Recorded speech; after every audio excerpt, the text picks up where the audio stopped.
Kotokone Samatex. Brekum Chelsea, Airborne Legon Cities, El Golden City Park. Go Stars. Wamoni Aduana Stars. Ena Airborne.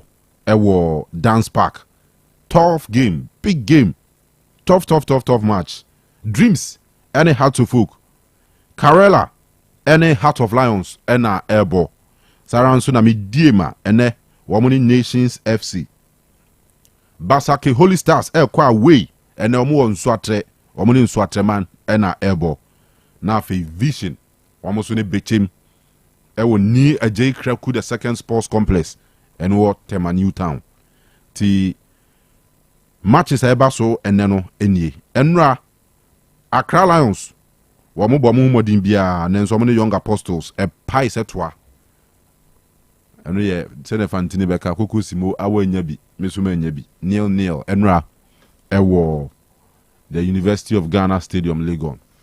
Enti anope discussions ni be dawson Kofi Labi Scandi Dimonza omo nyina ewo dwumade so anope Sikapa Eugene Maradona Isco Eugene Asante ne squad ni nyina Marcel yes omo nyina ebo echidom medin de Osei Akoto Kanu samra kopim dumienu Total Sports ne de mamo ebe kona wala stadium no ne nsema wo hwamae Diodu Girls na da Roma ne ye be sanso ayi Bible quotation baako na wa betumi akyerɛ bebia wo tworo ni mu kane no ni akyerɛ 50 cedis eno de enye ye botom sika odike ne mma odike ne wife ene ne onye omma eno mo se yemfa nkyɛ obi omo hia hwe yemfiri wo ode oge ya wo se meda se da so omo nton hwe ma omo pretty company bia na omo be advertise ho da bi just the support omo person mo the support you and show we na omuma etie for so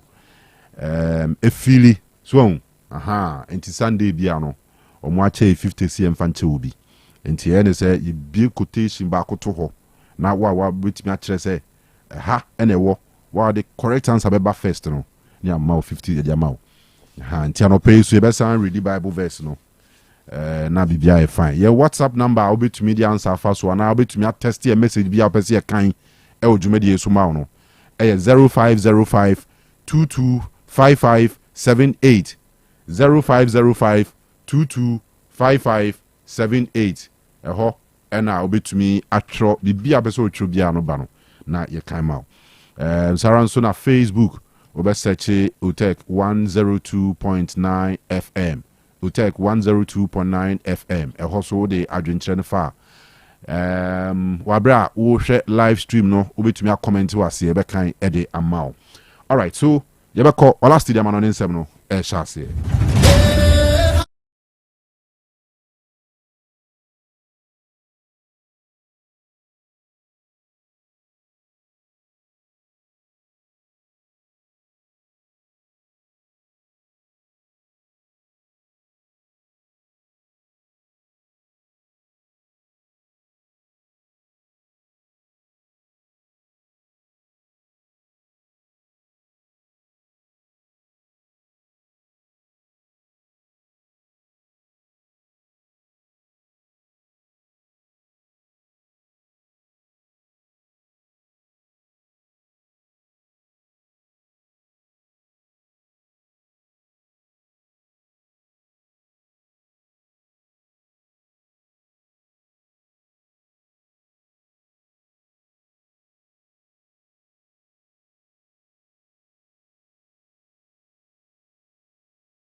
for Edema Paris and Jama Bobo Kono, Emma Bibian some Koya, you're telling no, I don't some Timia to Jama Chessa Bibian Sono, Timia Que, and a Tiamino Casino, or Ramawali Champion, Manchester, Utoringina, and some night to Asona, the woman here Urama, let Chessa have Bobo Kono, a pot one on the side, anything. At the Olympic Colonel, at the Bepom Sanson, and I'll say Bobo Kono, about pot at the TRM Sitimano Sansono, and I'm in front to your Sankaya Nonsensono, a pot at the Tia OG Sydney Session so, and some layer Tulu, and a study and share Bobo Kono, a tree and a to Jamon Pellier, and some Abetina Fena Fe, I'm on a side that, let it at the Olympic Thomas say, and some at the Ashim game and on some layer says 45 na match and on some layer to Jaya, don't want something in and on some layer to Media Brown. Ano pay was shown so let Chesano Irish champagne no na quickly and check it table no study and yamanina and on some Timia could join in Facebook no or Barnet Chesanin sono a bit Timia Quay wa brown sono or Timia clubs out on a hawa almost some Timia performer our champagne and mid fun to ja and some layer Paris and Jamabo Kono our 20 points are already kind sono and a Samanaka and some our 20 Amatosumi no channel so at site anything.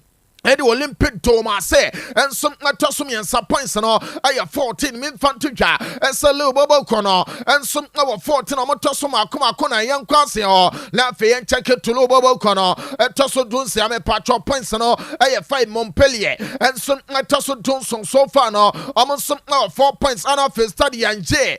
I'm on the chat tour, no one says so far no, I'm about 7 matches.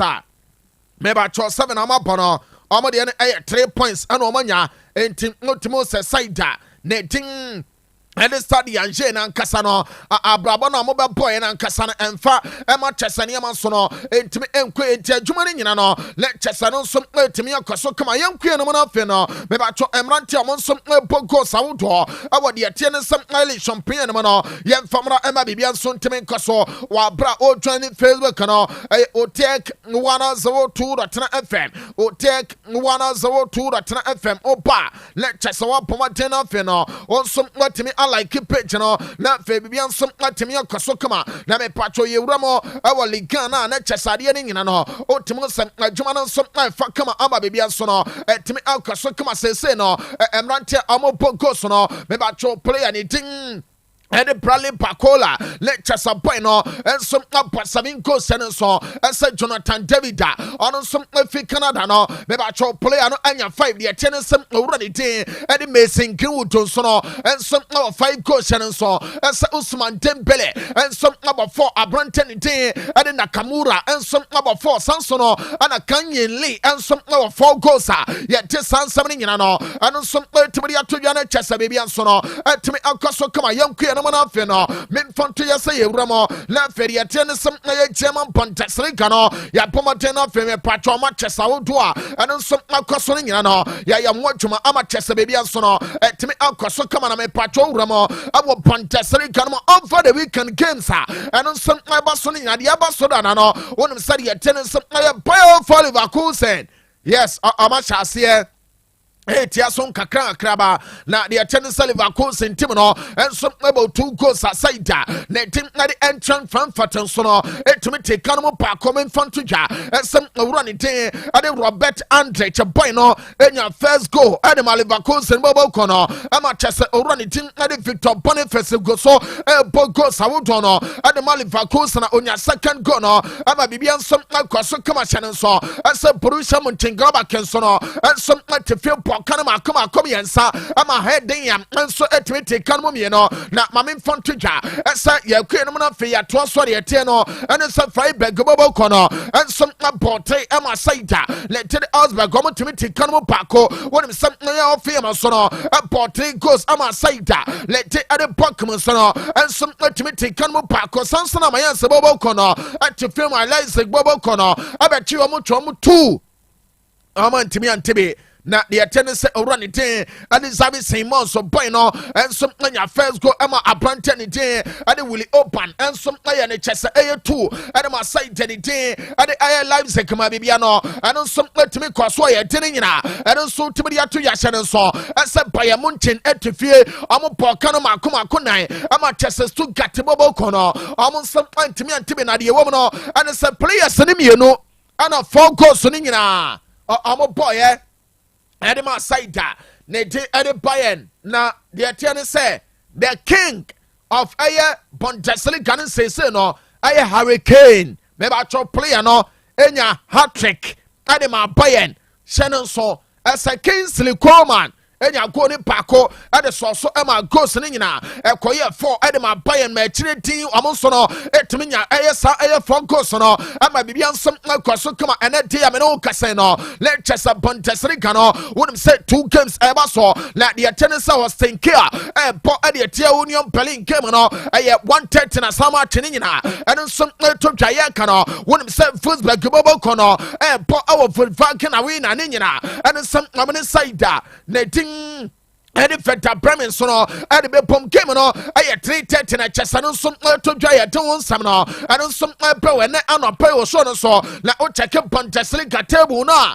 say ne no kranie ade no ego so hyehyɛ nkakra akraba na de o mne sem no check ya ma me mfonto ya se ade ne nyina le chese Bayern bobo kono abomodia me patro 17 points no omo sansom akane kama ama bibia so no etimi akoye me mfonto dwa esem aye saida le te ade Leipzig kan so no ensom awo 17 Freiburg bobo kono awo 15 and afa Bayer of Leverkusen ensom awo 14 points and so esa entran fanfaten so no ensom awo 13 me mfonto as a Borussia Dortmund to Bobo Kono and some over 13 points I didn't and some Timadiapa na Emrantia says no almost a Bogos outdoor our Chester Bundesliga no Masa I know Shepao over the day at the Umama Mush of free Egypt were 9 goals Hurricane after set of hat-trick no about 8 Shannon saw as an Andra Kramaric and some over 5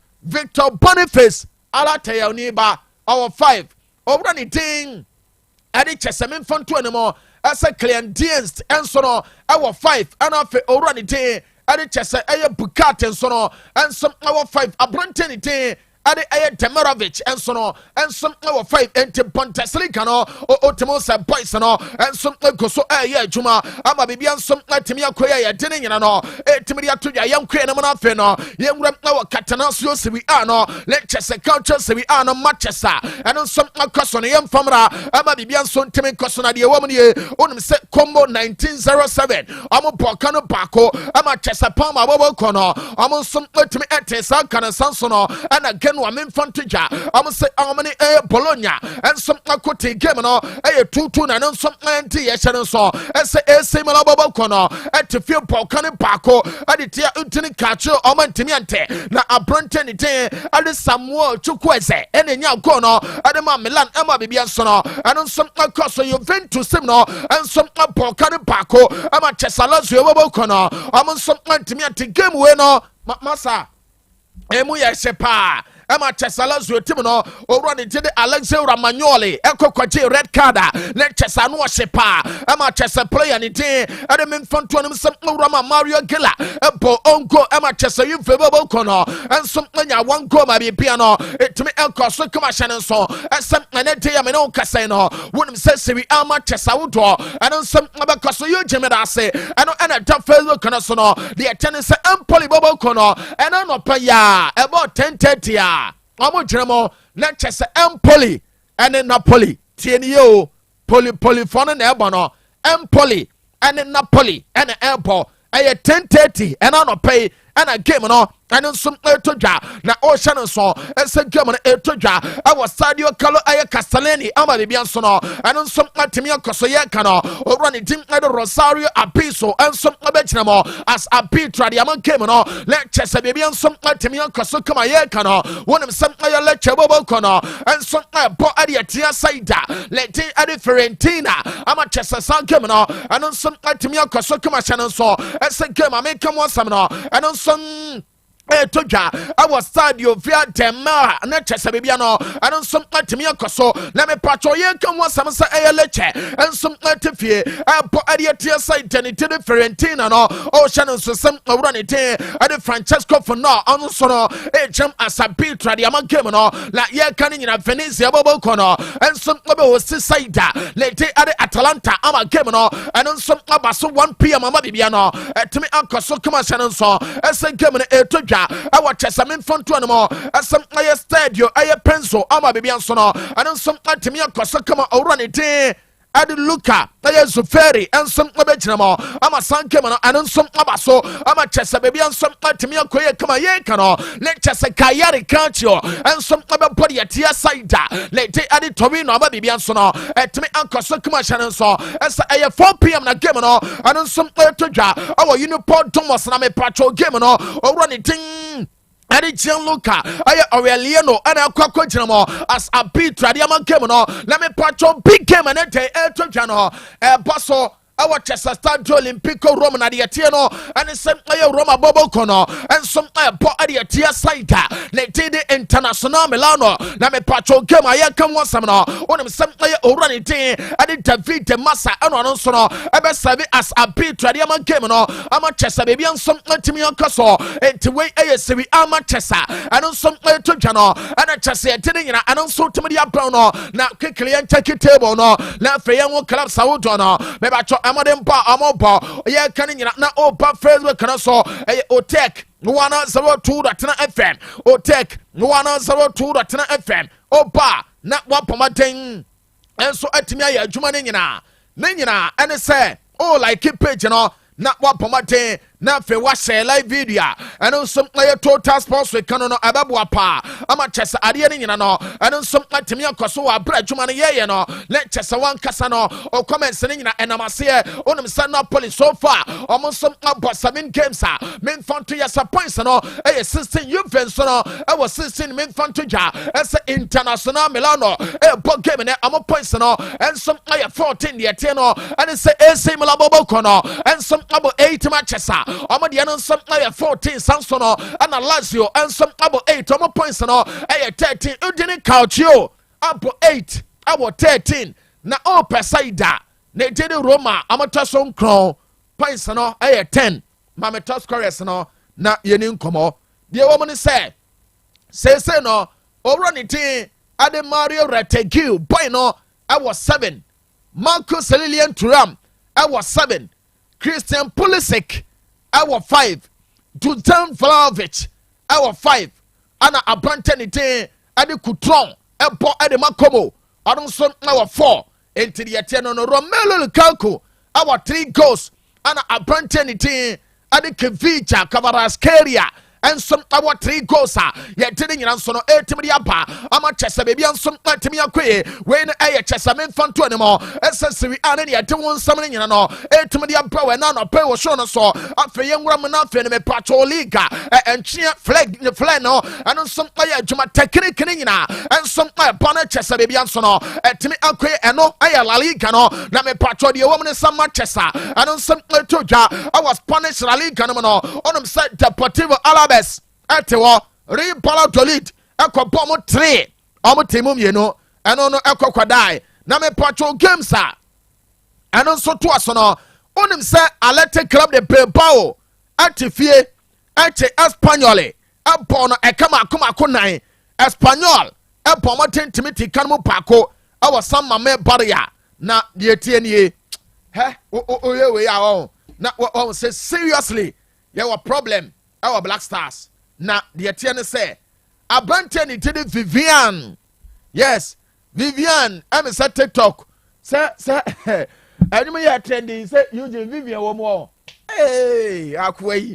Wakwa bogo. Na Vivian bogo no. The attorney say Ghana for. Yeah, the woman ye. Inyaki Williams. Ade under 3 minutes. About 2 goals. Actually, team. I know run it team. Ade Berenguer. And so I 4. Adema side Janitede Bilbao into final score no I Athletic Club de Bilbao 4 Espanyol 1 muamuo Facebook no any YouTube no so no edem wo ho tube no aha muamu ɛna da so no enti utimo sɛ ɛyɛ 4-1 na de ma beba Emma Bibia to me so young Cosso, now fe match Saudra a Bayano, Yen Fanning and Son Timeradia Tiano, and Osasuna, and some Pomate matches almost sonity fear. Emma Ribetis a Betiomo Pom a Camino, almost some ultimate Kanu Paconemano, our 7 San Petisa, almost Quashe 2-1 away no, at the 10 against 11 the rear game no, on him said Girona. Now, say Timu, come off Lanomba Bay yo, the attendant said Girona, almost so the no, almost to film our real society. Ebechi omo pomo ekabako a omo so ntimi ante abrante ne tin ade Mikel Oyarzabal ene nya go no ene ma society de bobo kono na me patro game na no hye pa no eno so to dwanwumre no wa bra rima to bobo kono enso kyerem amane club ba na tin ade Celta Vigo Madrid team no etu kwan kokowura mo awa Celta Vigo omo home ground sa let's say game no eno so etimi to dwama bibia nso no etimi koe na me patro game no anu nso to dwa awo abanka baile dress no lecture sama to the bobo kono ejinam abo 2 goals ama saida le diri Celta Vigo awon so no etimi atikanu pako Kylian Mbappe enya first goal ene ma Real Madrid wa bra Eduardo de Camavinga en some pomati assassin no ama bibia some koye no ana ora ne did Vinicius Junior en some nya eye winner no ene ma say tenity ene Madrid me ba cho ano so Luka Modric en some pomati assassin no ama bibia some kwaso kama na me patcho player ne did Swedberg no ene nya consolation no ene ma say tenity Celta Vigo ya tini nyina ene some temri aba na Madrid bobo kono me ba cho winner mo nya ye our Celta Vigo no eno ana ora ne din ade Luka Modric ose no kwasem ni ono amko training grounds a oka che Vinicius Junior semasa ball ne ye ba odia enesa line so no onamo a tumrika na ko anim se utumrika ako anim a ebeboa pass sene de eye dey ebeba ama bibia nso atimi akoe enti be ma ba o ba na won se adwuma no o ko anim ama bibia nso atimi akoe enti ukwa enyina ho enkasa an media me koi no ebekwa akoba ne sei enti ko ni mebeboa na chesa adwuma ne nyina no yetimi ye ne kama enum no ana me patrol game no onum sem pina no esi owra ne did Vinicius Junior enya ball bia na obia enum se boy die na se Vinicius enso pia edema Jude Bellingham ema bibia timi koye wanya ne sa ema akasakasa enso ba Jude Bellingham so no ema no so keka na adwene kama ewo game no enum no ana yewie game no yebusa Carlo Ancelotti ese ofa the way cry daddy Ancelotti na game no on say Jude Bellingham no akasakasa wan hu bi won ana say na Jude kasa na ese an ana say no akasa wan na ese na akasa Vinicius Junior won no asesa on the one will be name no say Jude Bellingham etimi kasa Vinicius Junior one yes say boy nan kasa no ewo bossa say bia de bi nkoye ewo game no ma obetimi akasa ama bibia nso atimi akoso name no they all can nyina and say akasa na Jude amamfo kasa or kasa no good for Madrid ni nyina and say Madrid team no boys ni nyina no enso person mo ya adwumaden wa bra o me babo club no amba bibia nso no etimi akoye kama na enu mo no owura ne din Carlo Ancelotti ase yankam wo bia so ntimente ase so far owura ne din Luka Modric no ono ne adwuma enu ne ho da wase papa no eduru mu odi emre mu odi oho ba bi obefri ne waba wase wo ahwe passa Odima owura ne did Vinicius ono som na bomate etimi convert sa chance no ama Madrid team no ensom na bomate adwuma ne nyina no omo so timi ya ne kama ento ne de ade obeka ne nyina no ane sem aye player ne tin ade memfanto no sem ne tin no ane aye Luka Modric no ono de bona baso despite sem aye owura na nkasa nyina no de bia okoso improve ama chasa young guys ne nyina ono som etimi inspire omo ma adwuma ne nyina no omo som etimi ya ne simple aye tin nyina no ane som etimi de ato ya shana so ese ene de ameno kasa la liga Manchester wodo no enso to so de tie no ene se ene lunch time kick off no aye Mallorca ane Rayo Vallecano game no aye 12 ena eba so na de tie sa o check here kyɛ sɛ ɛno nso ɛtɔ dwa ɛwɔ Estadi Mallorca Samos na kyɛ sɛ baabi ano ɛtumi akɔso kama owura ne din ade Javier Abalora nso ɛbɛgyina mu na afei saa game no wɔn so ama biribi nso ɛtumi akɔso yɛ ka no owura ɛwɔ Atletico Madrid ɔmo nso home grounds a ɛno ɛyɛ Chibitas Metropolitano no mɛbakyɛ ɔmo bɔ ɛde ɛtɛle Gani bobo kɔ no na mɛpakyɛ game no ɛyɛ 2:15 na ɛbɔ so owura ne din ade Jose Munera nso ɛbɛgyina mu na afei no wɔahwɛ game no so hyɛ ne nso ɛsɛ bia wɔyɛ game no ɛyɛ 4:30 na no nso ɛbɔ so ne nyinaa ɛne sɛ ɛtɔ dwa ɛwɔ Estadio de Salaramica ama kyɛ sɛ biribi nso atumi akɔyɛ kama owura ne din ɛde Victor Garcia bɛyɛ game no so ama biribi nso atumi akɔ so na owura mo ɛwɔ Estadio Olympic Louis ɛyɛ companies a aka Montico Olympic Stadium no na memfa nto yɛ sɛ Barca bɔbɔkɔ no ɛnso ɛkyɛm no afei no ɔmo nso abɔ ɛde ɛteɛ side a lete ɛde sɛ bia owura ne din ɛde Ricardo de Benko so bɛgyina mo na afei ɔno nso ɛwɛ game no so asɛnta referee ama baabi no ɛno nso atumi akɔ so quickly ɔkyɛke La Liga no a kyɛ sɛ ɛyɛ team sawodoɔ no ɛbɔ mo mmɔden na wɔkyɛ sɛ league log no so na deɛ wɔm no sɛm ɛyɛ club sawodoɔ a ɔmo nso ɛhwɛ ama baabi no atumi akɔye no deɛ wɔm no ye Barca abɔ 9 matches ɔmo wɔ 24 points Real Madrid abɔ ɛyɛ 10 matches ɔmo wɔ 24 points Atletico Madrid abɔ 9 ɛwɔ 17 Said ne din ɛde Bilbao ɛnso abɔ 10 ɛwɔ 17 sanso ɛna deɛ teɛ no ɛne sɛ ɛyɛ Villarreal ɛtɛ so nom ɔmo wɔ 17 enti Madrid ase no Atletico Madrid ɛwɔ 17 Bilbao ɛwɔ 17 Villarreal ɛwɔ 17 Real Betis ɛwɔ 15 ɛwɔ hɔ deɛ teɛ no yɛnkɔ aseɛ hɔ ɛhɔ na ɛyɛ ana mepɛ no deɛ teɛ ne sɛ clubs awodoɔ akyɛ sɛ ɔmo da down hɔ wotumi sɛ ɔmo wɔ ntwɛtwɛdɛ paa ɛwɔ aseɛ hɔnom no masa no ɔhye La Liga no this season no emu ayɛ hye deɛ wɔm ne sɛ nonim sɛ Said ne tiri Real Valladolid mɛbatwɛ ɔmo tɔ so do nwatwe ɔmo 8 Valencia ɛnso ɛwɔ 6 points ɛna afei Las Palmas restaurant for no ɔmo nso ɛwɔ 3 points a ɔmo twa toɔ ama adwuma no nyina no ɛno nso atumi akɔ so deɛ teɛ no ɛne sɛ ɔkyɛke a top scorers no lɛkyɛ sɛ La Liga nankasa mmeranteɛ no nso ɛbɔ ɔmo mmɔte owura ne din ɛne Robert Lewandowski ɛwɔ 10 goals Kylian Mbappe ɛwɔ 6 aberanteɛ ne din ɛne Jose Perez nso no ɛnso ɛwɔ 6 ɛhyɛ no nso ɛsɛ Rafinha ɛwɔ 5 sanso no ɛna Vinicius Junior ɛwɔ 5 owura ne din ɛne Giovanni Lo Celso ɛnso ɛwɔ 5 a yɛte ne nyina no ɛno nso ɛtumi de apa entiwei no ɛyɛ La Liga no nkɔmɔ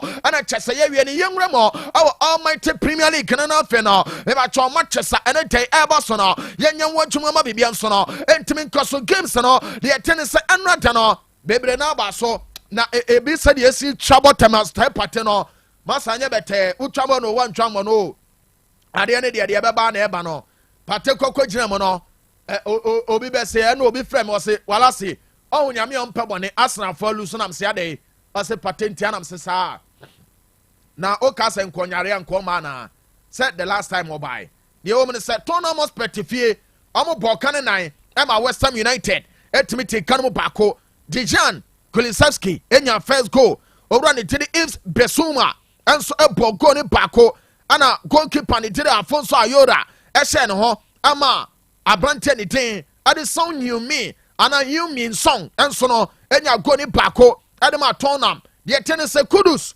ɛna nya consolation no Fulham ate fie ɛwɔ Craven Cottage ɛma Aston Villa hɛ owura ne din Unai Emery wɔn adwuma ɔyɛ no ɛnyɛ bɛtɛ o aberanteɛ ne din ɛde Morgan Rogers ɛnya goal ne baako hyɛ no nso ɛsɛ Oli Watkins ɛnso ɛyɛ no deɛ te ne sɛ 2 ama aberanteɛ a ne din Issa Diop ɛhyɛ no ho ɛma ne yɛ 3-1 ɛde ma Saida ne din Aston Villa memfa nto dwa ɛsɛ Manchester United bɔbɔ no ɛyɛ adwuma no ɔmo bɔ 2 goals ma club ba ne din ɛde Brentford the Bees nso no ɛtumi te ka no mu paako owura ne din ɛde Alejandro Garnacho ɛnya first goal no Rasmus Højlund nso no ɛyɛ ne 2 ɛde ma Saida ne din ɛde ɛyɛ Manchester sanso no ɛna Newcastle ɛte fie ɛwɔ St James's Park deɛ tie no ɛne sɛ ɛyɛ Brighton and Hove Albion owura ne din Danny Welbeck no Leicester ni Taki ekonya goal ni paako adama Brighton ɔmo kwawe enso ekonya saa 3 points no onim sa Southampton tefie ɛma Leicester ekɔbɔ ɔmo 3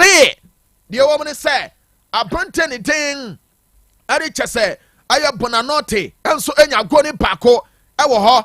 Jamie Richard Vardy ɛbɔ penalty ɛde hyɛ ana Jordan Ayew unia adeɛ no yɛ 3-2 obia nim sɛ adeɛ no ɛyɛ kyɛ sɛ 2-2 ne yɛde kɔ deɛ ɛwɔ yɛ ne sɛ abɛdi ba no unia deɛ tuam ne noa no 3 ama biribi atumi akɔ so ɛno nso ayɛ kakra ɛmpa no na mepatwɔ ɛnora no wokyɛke a le kyɛ sɛ mede to gya sɛ Leicester winning yɛ no supporters ne twi so ɛwɔ stadium hɔnom no na akoa bi ne ɔkuta disposable wotumi sɛ yes whiskey egu mu no na ɛnyɛ bɛtɛ ɛhɔ na mekae me nua ɔbaatan ɔbaatan wɔ Silver FM akoa ne deɛ disposable ne ntwabie no wɔbɛwie wo fala ama bibia no ɛtumi akɔ so sɛdeɛ Leicester supporters no esi twi so twa bi no ɛma mekae me nua no enti Jordan Ayew ɛma ani gye nso no ɛba kyɛsɛ saida ne te ɛne Leicester ɔmo fam wɔ ɛma bibia nso ɛkɔ so Bournemouth football kɔ no ɛbɔ 2 goals ama Arsenal team no ɔmo ntumi deɛ tie no ɛne sɛ Arsenal ɛde 10 against 11 ɛna wieyɛ William Saliba ɛbɔ ɔmo den a red card no mɛbatwɔ on the 30th minute na uni agye ɛkyerɛ din deɛ tie no ɛne sɛ owura ne din ɛde Ryan Christie ɛbɔ first goal Adam Asai Janity, Adam Bournemouth, Ama Justin Clivert nso no ne 2 and Premier League no to so much as ever so no wouldn't say 2 per the no and some Wolves Bobo Kono Tenefie our chess Amonam no the attendance Samuel a new stadium no feno in Manchester City at the bomb already at the Christopher Chris Cavana and some gem as center referee among game no Ama Bibian some Atimia Koso then a big game at Jano I Liverpool and Chelsea ana Eddie Bom the attendance game no ay 3:30 na mamin fantja as a our Anfield Road Stadium no over the John Brooks ebejinamo na for why game na so ama bibian so no timi akoso kama ye dini nyina anu nso timi atodwa ama chesa ne ma ne nyina no anu nso timi akoye we Premier League na ma chesa boso ana fa ne ma ne nyina no timi akoye ne yan check na fa no yan wo sade ne ma ne nyina no anu nso timi akona chesa bibian so no timi akoye table no Liverpool 18 Manchester City 17 Arsenal 17 the tennis Aston Villa and so about 17 Brighton and Hove Albion and some 15 points. Chelsea at Sunsia, 14. The tennis at Tottenham, 13. Newcastle United, 12. Fulham at Sunkrun, 11.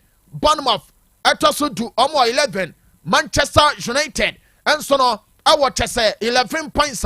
Amonsona Pomate at Sudubako, the woman no Premier League, no, and not 10 goals. Not the woman here. Alan Brotaland. 10 goals. Cole Palmer, the Palm White Tapper, 6. Abranten T at the Brian Buemo, and so 6. Oli Watkins, 5. Anna Abranten Jelly Luis Diaz, 5.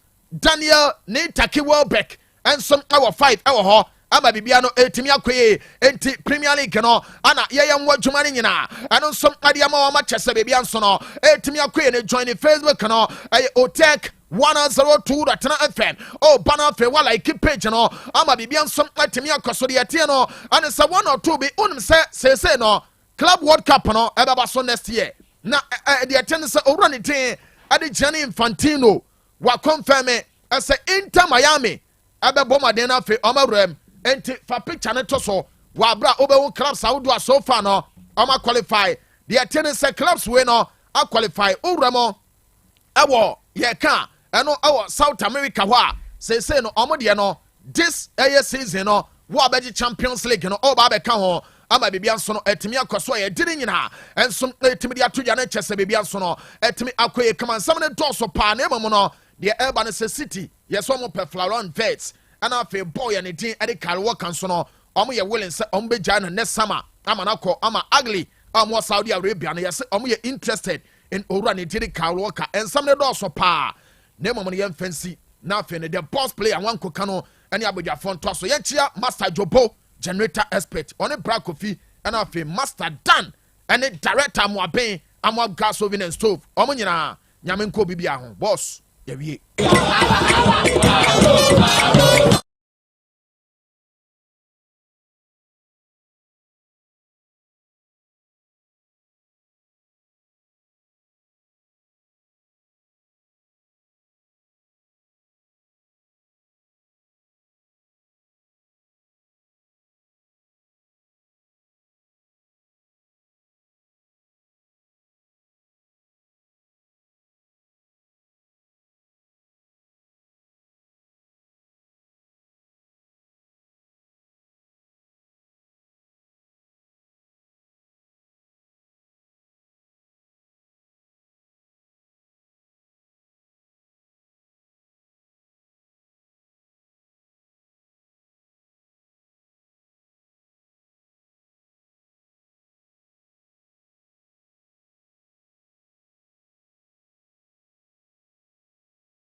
nso bia no mehu enwum bebre ono mo aya na ma fake clubs ni bi na minim die a up till now omunya emma top flight ni mu one of them eya asase aban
With your 2 sports, Samra Kopim 12 no.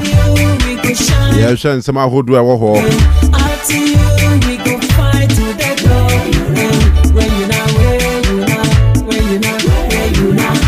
Alright, go Villabi. Akwaba. Yeah. Na bia boko de. Oh, adumni ahwe ye ya. Ne da nyame ase. Bibia ye kama. And them say yellow ni dominant we nyina yen colors mu. Pa. Yes. Me angasa me pay yellow and black. Apart from white. Yellow and favorite black. yellow and black. Yeah. Okay, me can say first there white. Okay. Okay. Or churokrunkuni say make sure say you put on a white garment as much as possible. My favorite color the white. Okay. But okay. No free wa.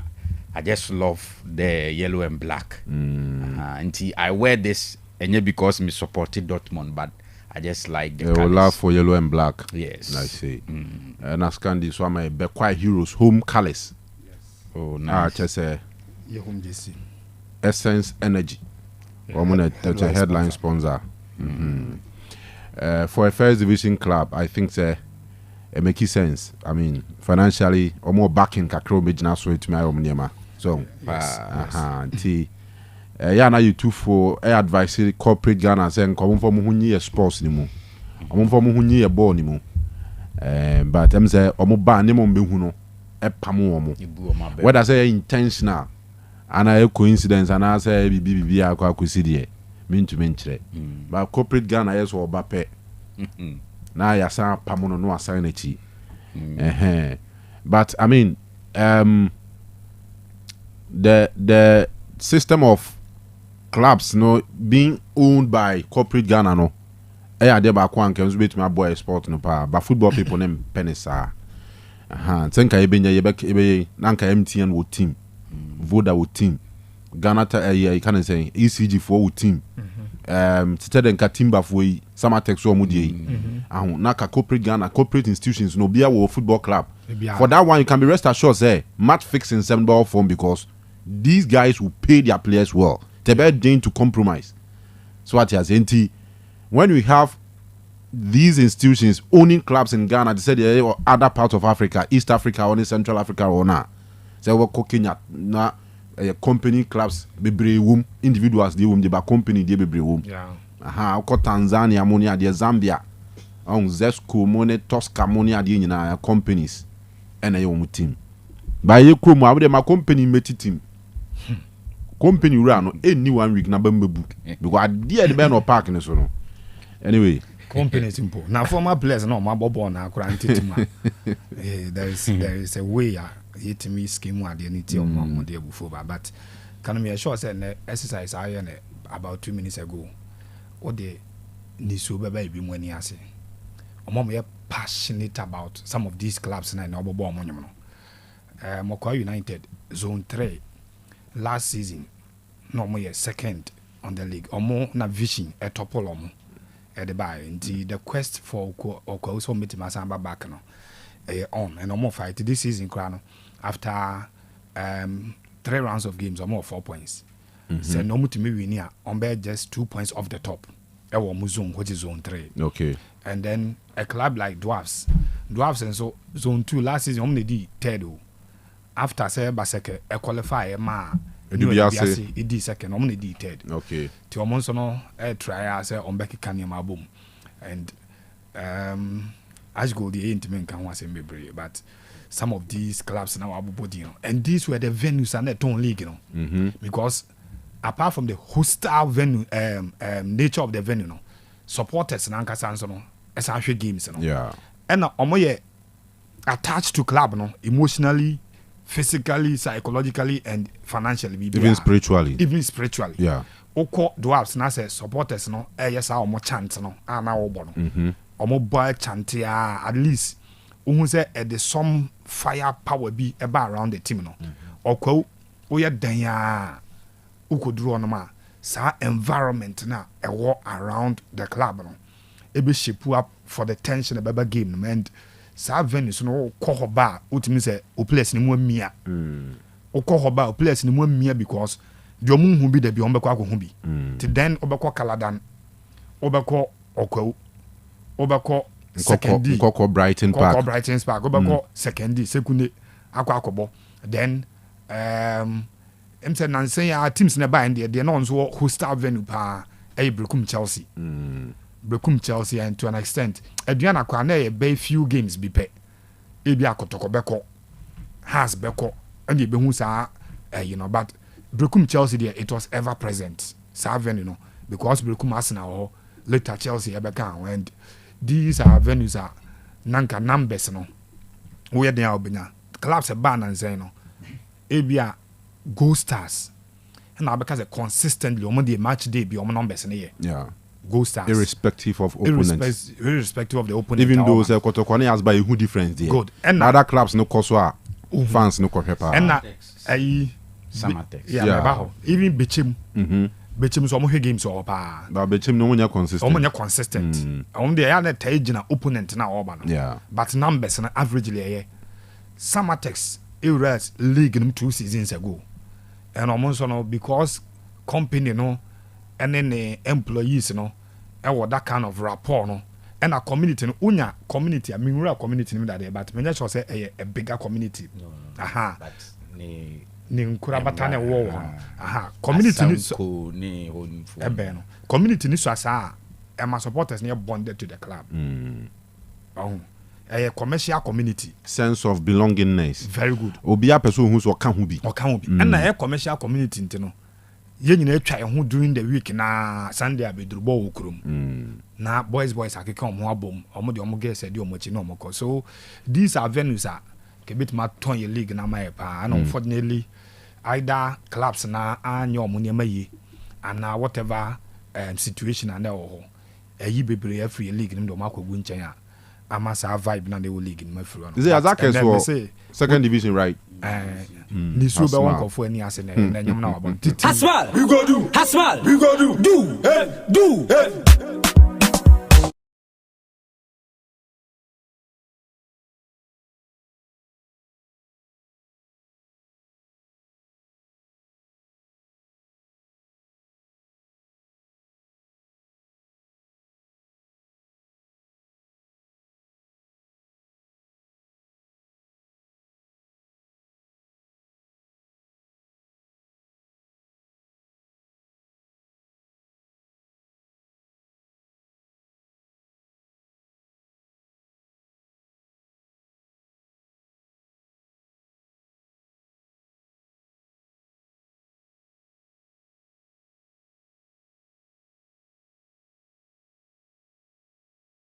Aye.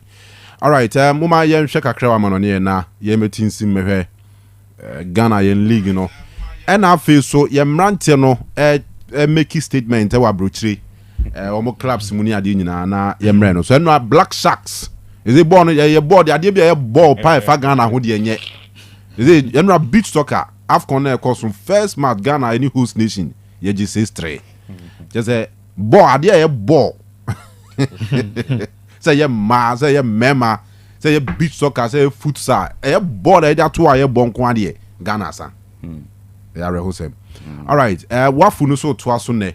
Anyway, ni nyina na e ba behwe. Eti obani but my yen take you off kakra 10 minutes bi wa manone na ye mrafie. Okay, all right. Mama starting from free the big game and me had me bekoso. England. Ahead of the game. Now Arsenal ho kwan say for a club in the last 3 seasons what try as a or better at least a Premier League na omo wait since 2004 no ombe putu no at their back no manya the title no no more opportunity say omo be top of the Premier League ahead of any game never so for Liverpool and Chelsea and even City any Wolves and also ebekoso near who baby anka point sterling ebeko akodu. Unfortunately Arsenal game no interest or the internal interest or say near per how in quote a sick Thomas party ebenya kwan egina the game num ediama Arsenal after say almost see 2 games boy the qualifying rounds for AFCON to the sickness and illness or say no. And it me to me it wasn't surprising who say me who say party start game and obo game no ediama Arsenal. Again, Omunya something that is becoming usual with Arsenal this season. Kanu, nankeye uncharacteristic of Arsenal. Yabo 8 games in the Premier League this season. Already, Arsenal picked 3 red cards. Declan Rice epeke red card abranti efeno Trossard enso enya red card against Manchester City enanra William Saliba enso konya red card ewo game num editia Bournemouth. So Arsenal in recent times say be on betuma the whole season no more limited red by 1 and 2 you know. In 8 games this season omo pick red cards back 3. Meaning whether frustrations from the fact that 2 seasons omo working so well omo ntima title into this time aggression ewo game num yemi eninya den yenko football bia yenye bibia na yen make sure say ye betimi awini the title no. But we had 3 red cards no krana. The one Declan Rice epeke no just a matter of say could delay restart of the game. No yellow card dada eno nya red card. O share abranti efeno Trossard de na ono nso say whistle akọ wakobo game ball no referee say ba mama yellow card. I'm na 2 red card woko enra Saliba tactical decision will take here. Say player not take it off or the last man or making sure so be foul no. Now one fat ball now opportunity what pulling on then referee amount the red card at the way from something that Arsenal should guide against because in the last 4 years club bakwa why consistent with results in the midst of injuries Arsenal. Liverpool 2 seasons ago enya injuries ye na Liverpool I think 7th position no mko Europa League. Manchester United consistently after the first season Everton had a place 3rd Edma Man U no the next 2 seasons ni nyina no injuries ebe sanka na kwam ye hunu how poor team na ye ebi to Chelsea so last season we saw how injuries rainy on campaign in the last 5 games Chelsea young players in the back on be winning all the 5 games every season no. Manchester City anytime Rodri enya injury and suspension Kevin De Bruyne enya fit you how affect your results. But it looks like Arsenal there omutimi consistent with the results even when injuries on them. But this time omo ye lucky backline and I'm say Timber assign a recover by internal omo a lot of options omo backline in the middle. Yes Obaka Odegaard no injuries you know a free team but the core of the midfield is still around. Odegaard through team a lot has been taken out. Yet Arsenal were grinding the results or getting decent games omunya results unfortunately enra omoko Sakamu to 2-0 after say red card Ebama William Saliba. What it means is that in their next 3 games and I'm say straight red card he won't be available. And on next game against Liverpool it will be a huge game when you lose a player that has played almost every game in the last 3 seasons for Arsenal and we're building a partnership with Gabriel and Oniwa may sure say Ben White will step in and even Timber Ebit Mabo as a centre back. So Arsenal will make do even though it's a red card no aba. Now Liverpool Kanu slot one of the most enviable managers be a team enya obenya odi wani behwe no because all Liverpool team no we felt say e be taking a time kakra but straight away not just results na wonya no but who say the philosophy no has been implemented in the last 7 games of Mabo in the Premier League no Oma conceded only 2 goals under coach Ayefreno and slot. And over the game plan now, a game plan that will prevent a lot of goals. Unlike the new Papa Efreno, Jurgen Klopp, and about 4-3-3 no, we about 4-2-3-1. Until 2 midfielders need not defenders need no. Esama solidity kakra so that there will not be too much pressure on the line no. And over the way or any games and now all winning games in the moment against Crystal Palace almost very early Diogo Jota enyas go na the moment but you felt say Crystal Palace anyhow must push the big boys against Man U, against Chelsea and even sometimes against Manchester City be breaky the back line of club friend Liverpool, but Liverpool were so resolute composed and a rehearsed plan and mobile and omutimi game no our winning by a goal to nil. We had two teams now. Coach I a friend of Maresca and so similar fashion name Finsu as a manager or top flight football. But clearly on also me identity and the focus and direction or person in the club no keep the ball, possess the ball in as much as say create chance no still hold on to the ball and pro in coordinating ko pie shot and free be 40-30 years. If you get closer to the opponent in the box, na enye open enough to push the ball through. Sign Fabra Mayfield, possibly Fabra Cherubium, Niensa rebuild it from more. So Chelsea has kept the ball away from opponents on Omabo for most minutes. Chelsea go into the game Omabo this season under Maresca. So a difficult one to keep the ball against club friend Chelsea. So omu winning ball no back when you have the ball. Omu yeni. And so also person winning ball no back from Chelsea. Obe bre ansa na onsa akabono. The only thing Emma yehunu the seriousness of Chelsea and I said the threat on possessing. Let me put it that way. The threat on possessing chances are on my body to a good this season. If Chelsea are converting even 70-80% of chances on more creative, Ediama or more top liners now, likely says Sabri, KB at Chelsea, among that top of the Premier League, KB and come second on the Premier League. But clearly, so I have one opponent to bet me define a game with Ediama, team a friend Nottingham Forest. When Chelsea drew against Nottingham Forest in the game, near him say be at Chelsea. Ebe flash your out. Ube to me the because this same opponent and the leaders of the Premier League, which is Liverpool, elusu to in the Premier League this season. Omo lusu only to club a friend Nottingham Forest in the 7 games on Mabo. Omako 6 straight wins, 1 defeat Omonia to Nottingham Forest in the Omonia 18 points. At the league table on the top. So for this fixture, 2 managers. Very new to the Premier League. Very new because Maresca Ayajuma under Pep Guardiola there. But as a head coach, the first official job of Wapeke Premier League in Chelsea. Slot a first Premier League side of coach Liverpool. And these are 2 clubs that in recent times have shown say omo and omo member England. Because the last 2 clubs are omo winning league outside Manchester City. Our clubs in Chelsea winning it in 2007. Sorry, 2017. Any Liverpool so ebeje ne there 2019 2019-2020 season.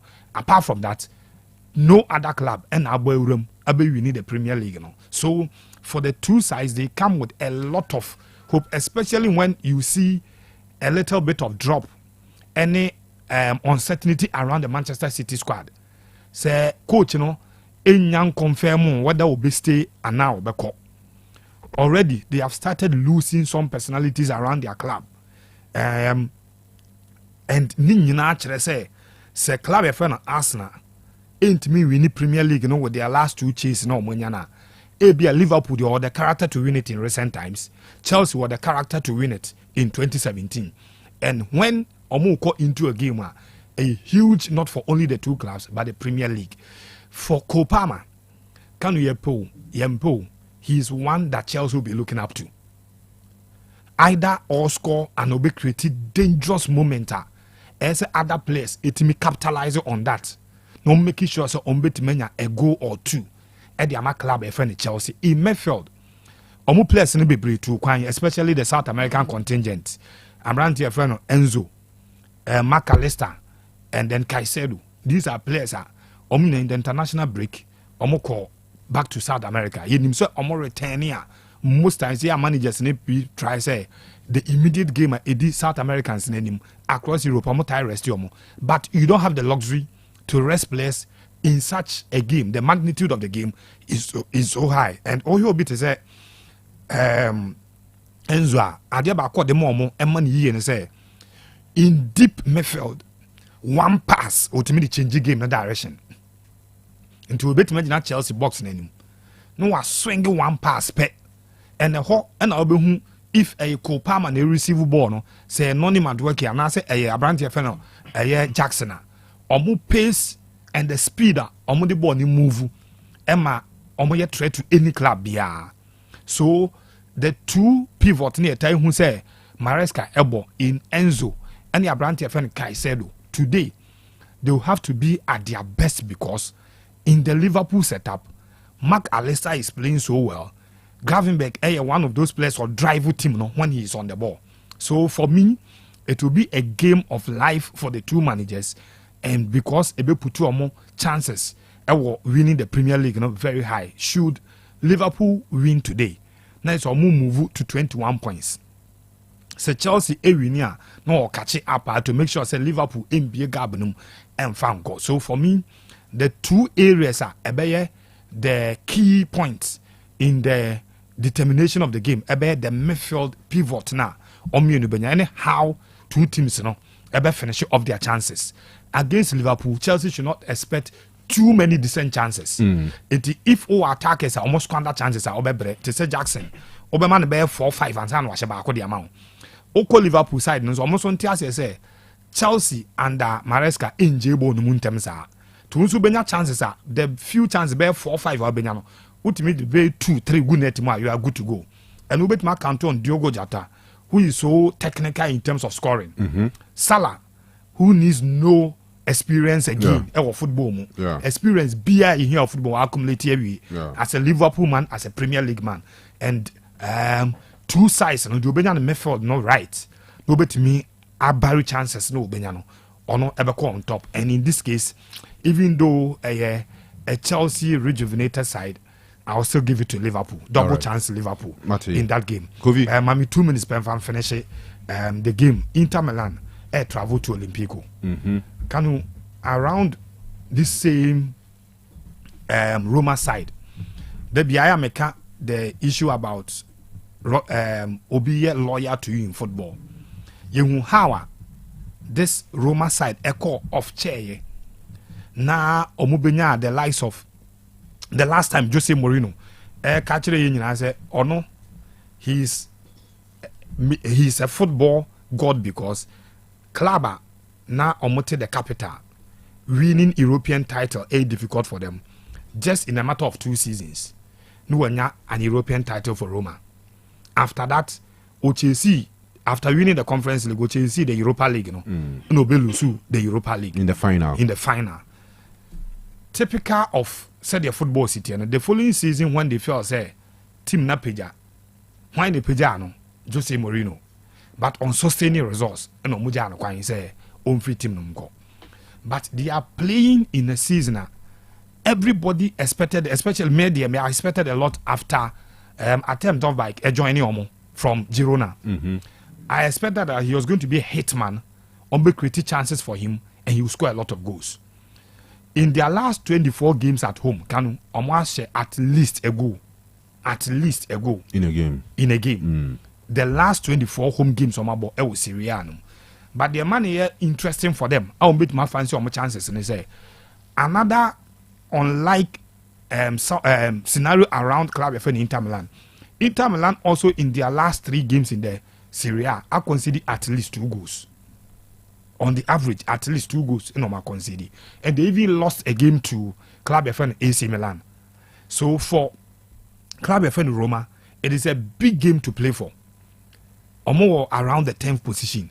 And to better their chances and make sure, say, Omo San suffer another sack of a manager in the middle of the season, they will need to put up a very good and a spirited performance against Inter Milan. Kanu, Lautaro Martinez, in form this season, but thankfully Thuram is on fire. Okay. In his last 7 games, it was Syria and was 7 goals. And the scoring now consistent for Inter Milan. And I'm looking forward to a game Inter once again. I don't think because I'm picking all the 3 points. With Paulo Dybala back, Dovbyk around, I'm sure. Say Ombit maybe win game and just almost be 2 goals. All right. 2 or more goals because Roma will score in that game. I see. They will score. All right. Abani yan twaso. Dimonza akwa ba go ko there. Bibi aboko. Nice one. Kofi yemwe mate me das My means a very good morning to me brother Bako from Samra Boy. He's in Kumasi. Okay. Your friend, hallelujah. Okay. The answer friend, bless him. He's monitoring the show in T. Hallelujah. Good morning. Welcome to Kumasi. Sure, sir, after Boise, you be she answer no ako. For sure. Sure. For sure. Uh-huh. So action man. Oh yes. More heavy.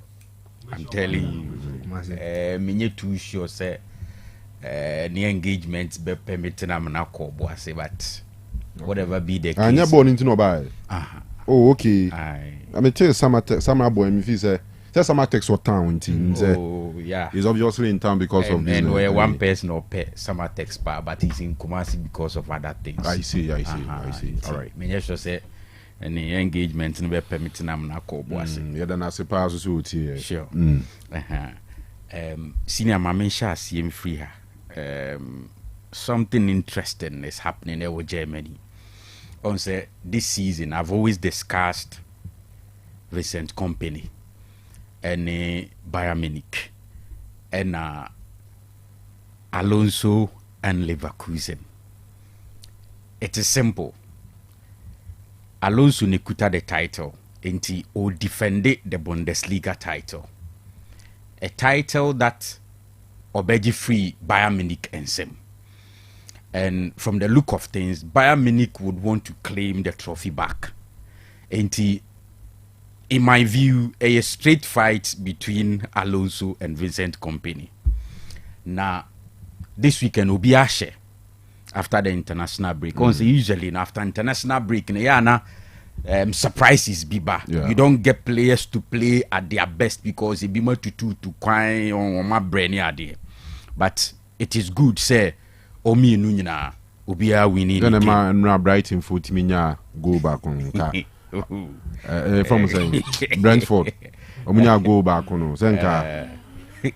Sabo with an anki bomb bensi and there. But international break no Brenty. I won't say. There's a Brentford. I did not refer the year and run my margin someone come on some. Yeah, the ID. It's true beneath sinner. You know, be a come on some. Ubi NCC ubi yeah, penny what is say.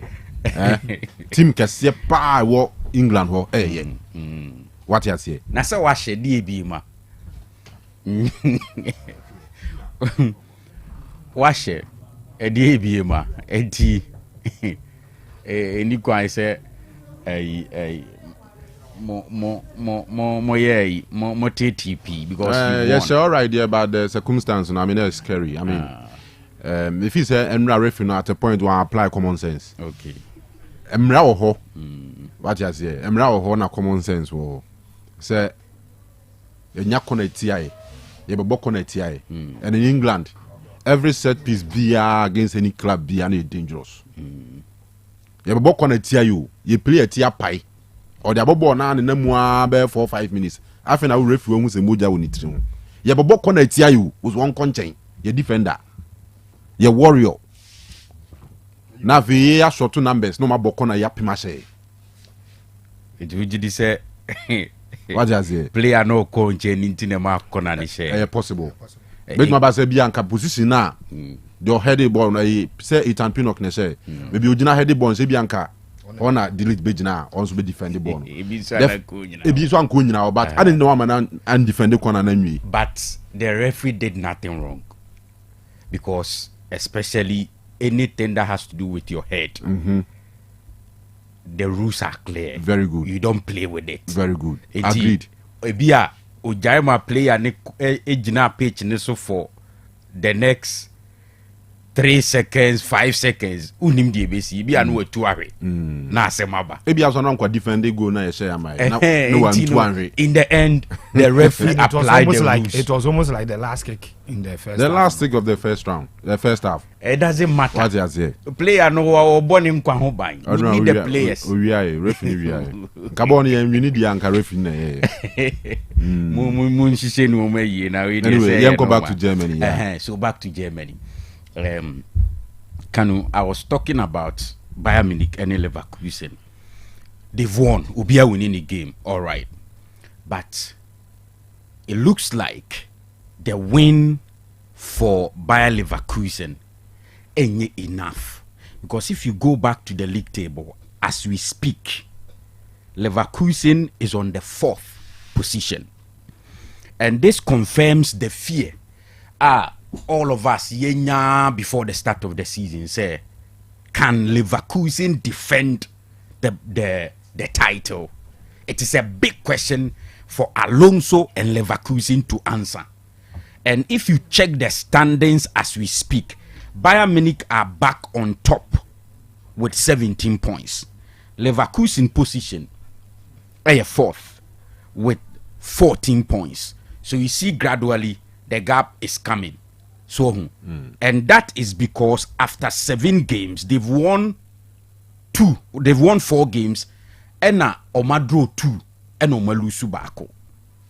So it is becoming difficult for Alonso to stand on his grounds and fight with Vincent Kompany for the title. And it was always expected. On say, when you pop up from nowhere, now by the title, so players, coaches will begin to map up systems and strategies on betting media stop you. Yeah. It is so tough for Alonso. First, nanka only Leverkusen bebo anka only Leverkusen ebo. But only Leverkusen bebo only German champions and ebo. That tag alone no kwano. Bisa Samatex. Sure. You could be a Samatex they say so far almost they are doing well. They are doing well, right? But Ubuso Momeka say games are now difficult than last season. Absolutely. Yeah. And it is always like that. And it's tough for Alonso, but it's good for Vincent Kompany. He's back on top. Yeah. And gap gradually OBM. Dortmund is not that competitive this season. And on who say so you Bayern Munich, you will always aim to win the title back because before Leverkusen ebebem abeje it was all about Bayern Munich and the Bundesliga title. The last time it was a combination of Nagelsmann and Thomas Tuchel and Omdeje in 2023. That was 2022-2023 season.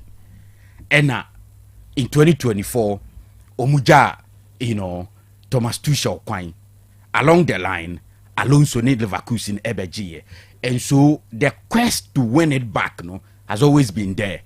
As to say now Vincent Kompany be the right man to lead that particular project, and then I hear the big question. But so far, I think he's doing good. And may I sure say Omuye involved in appointing Vincent Kompany for this particular project, they will be happy as we speak. But it is too early because as we speak, if you check it's just 7 games into the season, so there's a lot more to be done. But so far, it's good for Vincent Kompany. But in Italy, the focus is on one man. I've always said, Papa na your friend Antonio Conte ni Kanu. In most cases, or before Juma, one way attention no enkoneso. But se ni no mashas yes boom as expected. Na opeke ni no ya. He's so wonderful. And before so be rise, when be ba no the league title no airco. See amene wo say Napoli is playing away. I think they've started the game. Yeah, 8 minutes will be unshaped. 8 minutes will be unshaped. How many Empoli? But even with this game, they are on top of the league table. That is Antonio Conte for you. Before, so Beba Napoli. Now, Omonye too strong, especially last season. Again, Obi ano when he done so far up front. Victor Osimhen. Interestingly, Antonio Conte took over. Or say, get me Romelu Lukaku. I am okay with him. Baby a Osimhen peso could be a uncle. And Conte is like that. In most cases, players that were being any so meet me a performing, he will put them together. No, they near Dibia Shomu and they will play to ensure the results are open. Nensabeka. Not long ago, he won it in 2021 with Inter Milan. When it comes to the Italian Serie A, Conte is somebody and so he knows how to win it. And moving into this particular game, others abo 8. Juventus is second with 16 points. But Juve abo 8 games. And today, San Antonio Conte winning the game. He's moving from 16 points to 19 points. And that is something that I believe at the end of the day, say, De Laurentiis mo mo decided sembe kwa kofa Antonio Conte ababaka again, you feel proud, say you made the right decision, because bebia na Napoli ejinano, it was never like they were going to compete for the title this season. And that is something that you get when you decide to say obeko for the established coaches. And Antonio Conte is making a statement before we realize now we're adding another Serie A title to the number of trophies he has already. He's a winner. He's a proven winner, or somebody who is always hard on players to do the job. And I believe, sir, that is what he's trying to do with Napoli. It's an incredible story he's trying to write over there. And may assure, sir, at the end of the season, we'll come back to the Antonio Conte factor, all things being equal. But in Spain, there, the focus is simply on Real Madrid and FC Barcelona. But can you imagine, say, with all the vibe around Barcelona, any Hansi Flick, see as Oko check league table now, 24 points for Barcelona, 24 points for Real Madrid. Because yesterday Real Madrid echoed Celta Vigo by 2-1. Now, next week, the two teams are going to play. And Barcelona is at home playing against Sevilla. Now, Barca will move into this game, having it in mind, say, so almost sleepy pe asemaba, because already as we speak, Real Madrid are catching up. The difference is that Barcelona abo 9 games. They are yet to play the 10th game. But Real Madrid abo the 10 games a year. And I'm sure, say, this will put some kind of pressure on Hansi Flick and the Barcelona side. This is so because Barcelona lose just a game. That defeater Osasuna Dema Barcelona 4-2 defeat is going a long way to affect Barcelona as we speak. Ya bo Hansi Flick abaso Barcelona challenged. They didn't have the resources to do the kind of recruitment on any day. And Hansi Flick ebe pese Barca beye edi amano. But ni muno wa bone homo den winning a lot of games. I make sure, say, as we speak, Barcelona is on top of the La Liga table. But Bebia Cecilia as a normal air 10 econo, it's like Madrid is catching up and it looks dangerous. Madrid have not lost a game. Omudiani said they've drawn 3 games. 1-1 with Mallorca, 1-1 with Las Palmas, and then against Atletico Madrid 1-1. So 1 defeat for Barcelona, 3 draws for Real Madrid is the difference. Now Barcelona will need to win this game. In the El Clasico, yes, in recent times, Barcelona enya good results. They are playing so well. But on any day, say Kobo against Real Madrid, you cannot say with confidence, say, oh, ubenya all the 3 points until the game has ended. It is always a difficult game playing such derby. Entinya dia Barca be pese ube move into the El Clasico abra or that's Real Madrid at tie 24-24. So I am feeling for Hansi Flick, but with the experience and how our manager boys need so far, no, and especially looking at Sevilla this season, our year so competitive, no, I am sure he will try and do things right and get the needed 3 points. It will bring a lot of pressure on Barcelona And it will be sad, say, with all the good things ya can't about Hansi Flick ne Barcelona this season, you know.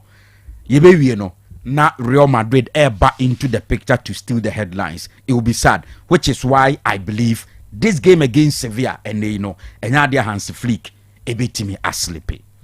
When it comes to the English Premier League, Makan say we were good. Dr. Muzwa. Yes, my who doc. Doc, and I doc also about team bay. Man, you. Man, you need Accra House of Folk. Accra House of Folk. Aussie United, yow. Doc, Enra Munya 2-1 win over Brentford. Na media say Kanu in the game, you get to a pointer. It doesn't matter how you win a particular game. What you need is the 3 points and the results. In this game against Brentford, I didn't care about how Manchester United will win. But it was always important, say, Manchester United ever pick the 3 maximum points. It was so difficult after the first 45 minutes. But you give it to Eric Ten Hag. Yeah. In the dressing room, what a second half. In the dressing room, me sure said name come on, and the boys need here.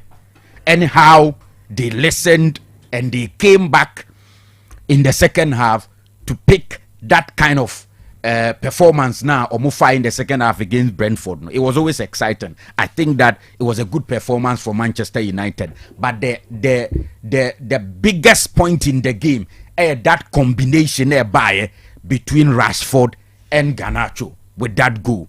And none of the Manchester back into the game, because when you get the equalizer, then you have the belief that Ubetimi Atuaso no pick the 3 maximum points. So it was always a good win for Manchester United. And, it doesn't matter how the first half anyhow the game went. You needed the 3 points. Yeah, before yesterday, in the last 4 games in the Premier League, almost under 2 minutes. On first goal, started whether first minute and second minute they will score. And City casualties. I mean top clubs. I want the West Ham. I want the Wolves.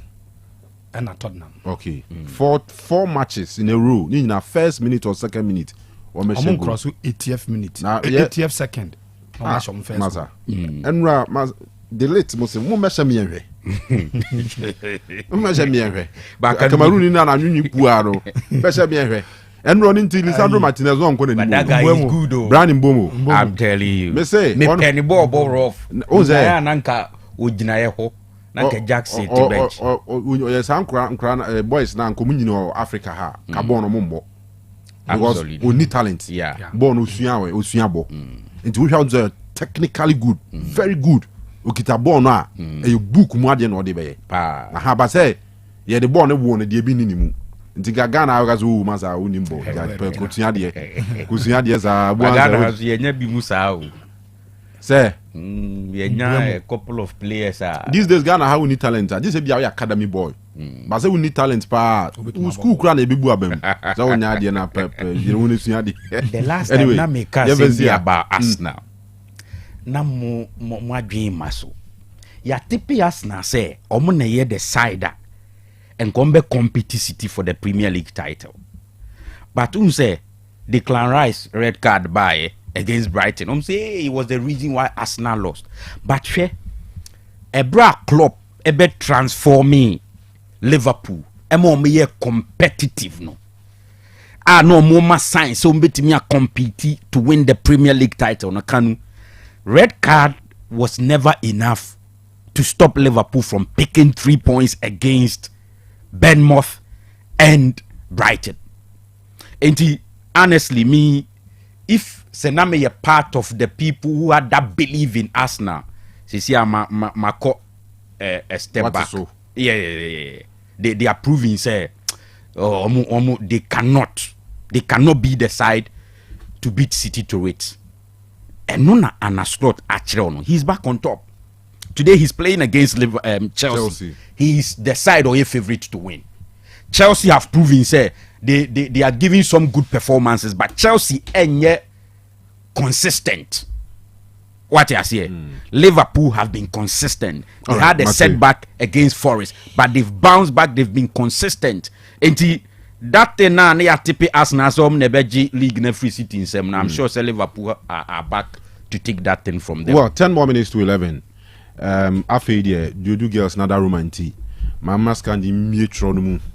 Well, beam credit that. My beam. One side to turn one side. Chetro krumkruma one side to turn one side. Doctor Adiana now you know. Doctor na last one. My remember who say left side na so and a right side na so. But one side to turn one side. Yeah. Enti obani Kanu. My voice be a nice. Susanu twi yanke si balance. Aba. You won say kai ba na achi as kai we dey balance you.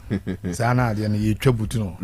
But me kwatro no can see the Dudu girls. Five beautiful girls of the Dudu Foundation.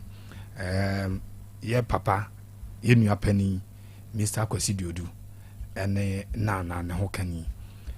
Omo and our montem and menum no more no beautiful girls 5 and almost say yemfa 50 Ghana cedis and from them na wa obetmanya correct answer no first I would be about 0505225578 text message and can WhatsApp messaging kwa na ebeje ti utimi e the answer na bantem na wa answer no so ye correct you stand a chance to be winning 50 Ghana cedis from the Dudu girls.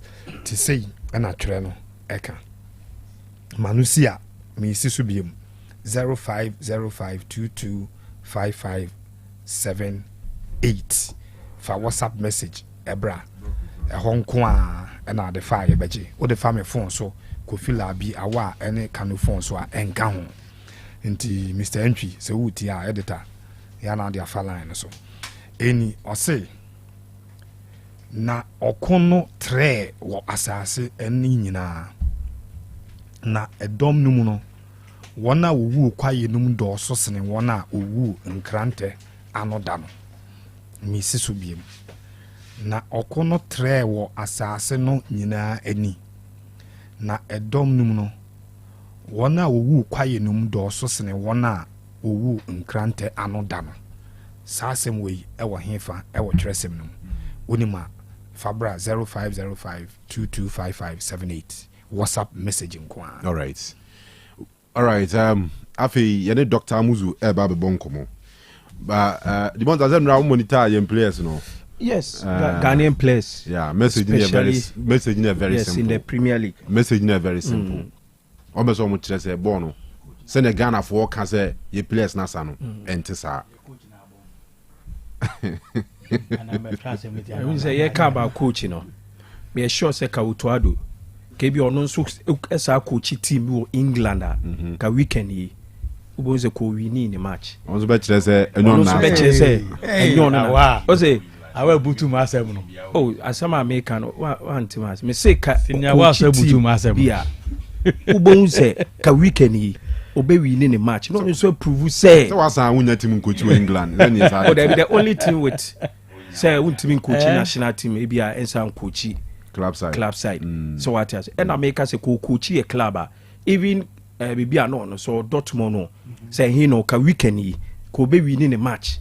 I'm here also prove a point to say Black Stars problem no. But I say wo scenario na kwa if and Cantino because why they stating the players our players no be ball for Black Stars no the same players no call club side they home differently because the players in there the only if be any they make the ama and only possible they say obi ati wa say but wo dey no can if na make if there it can be so it cannot be so and the if argument me man kan dey but we are talking of players o makwa ko gina park so abom ye hu say some players on my against Sudan in there. We are different. Kudus no be my no. And yes, I kudus na me hu na. Because players na second chance, coach na second chance. Players na second chance with the club. Coach na second chance with the club. You only need the luxury to have a second. And I make say very good. So in the case of our scenario, no, hypothetical. Yes, possible. Very good. Aha. But may try to make a point to say these players are communicating because anyone want say back home the boy friend of their friend Ibrahim Osman also say go yeah so no wa wa ma bi on o se go yeah we se go na hwe na kishe 2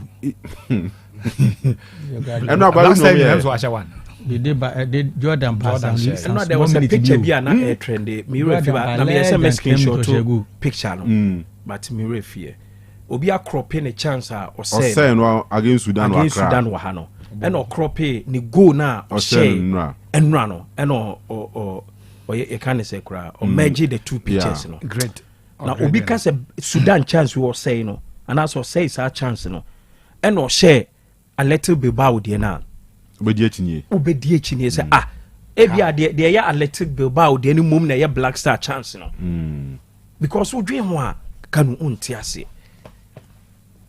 and na ken na me ba so ba there oni do is a kudus so akwa ama no ho akire wa hweni a obebo ye be hunu in the Premier League bi ma agi se December mu is say betimi a hye pa o mesa atana asem no bi mu because red card na referee the man no mesa review so mo take retrospective action sure yes and na 2 or 3 incidents na see nyina potentially a red card doc unia da bia boko de e share na check akra ana ade be chi be mi na Sunday bia na mi no ga le nuru kakra e pese obega se doctor do na find ma woni siu yes ana say we wa German en kra na mo ye ya pese me pe bi eti wa won sa tuyem ya mi say tu mi ni tu sile ya sile na juma ye na ma fo kan wa dance enko sa inti tisenya mi adom so brebi atwam na ana miti demand bo se doctor had ya san wodi ya sene nyam ene ma peja pene mu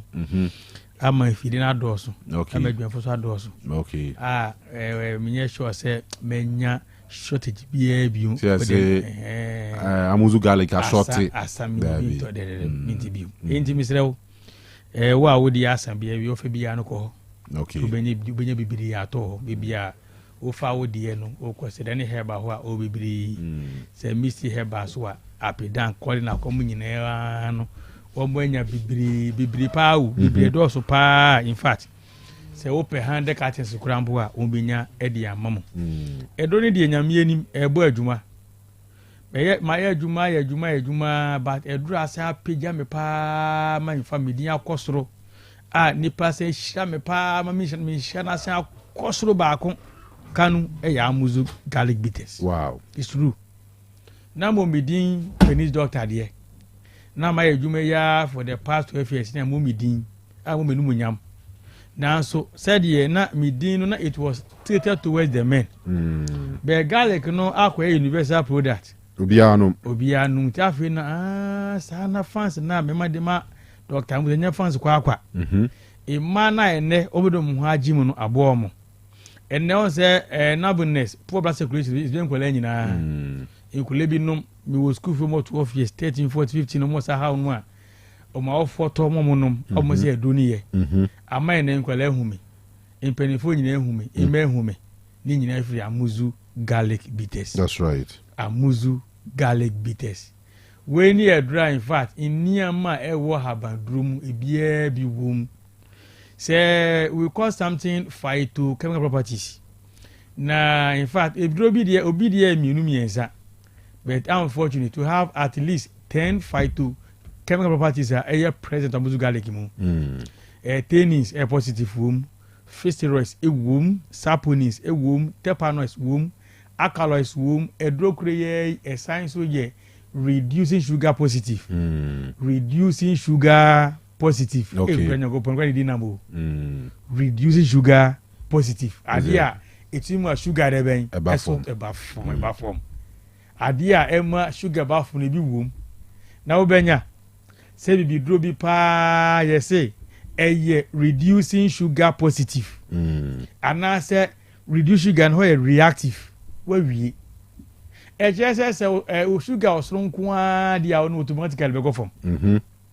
Say so diabetic and also diabetes in kwa say and now say say you say who dey omunti automatically sugar level no it must come down we enye dey meti na make dey call tech report attack for the buy no enye say me na mark train baby na make dem there be dey call tech report attack for the buy no ansa ye wo so e de go avdie so gitu sa amuzu garlic bitters no reducing sugar positive.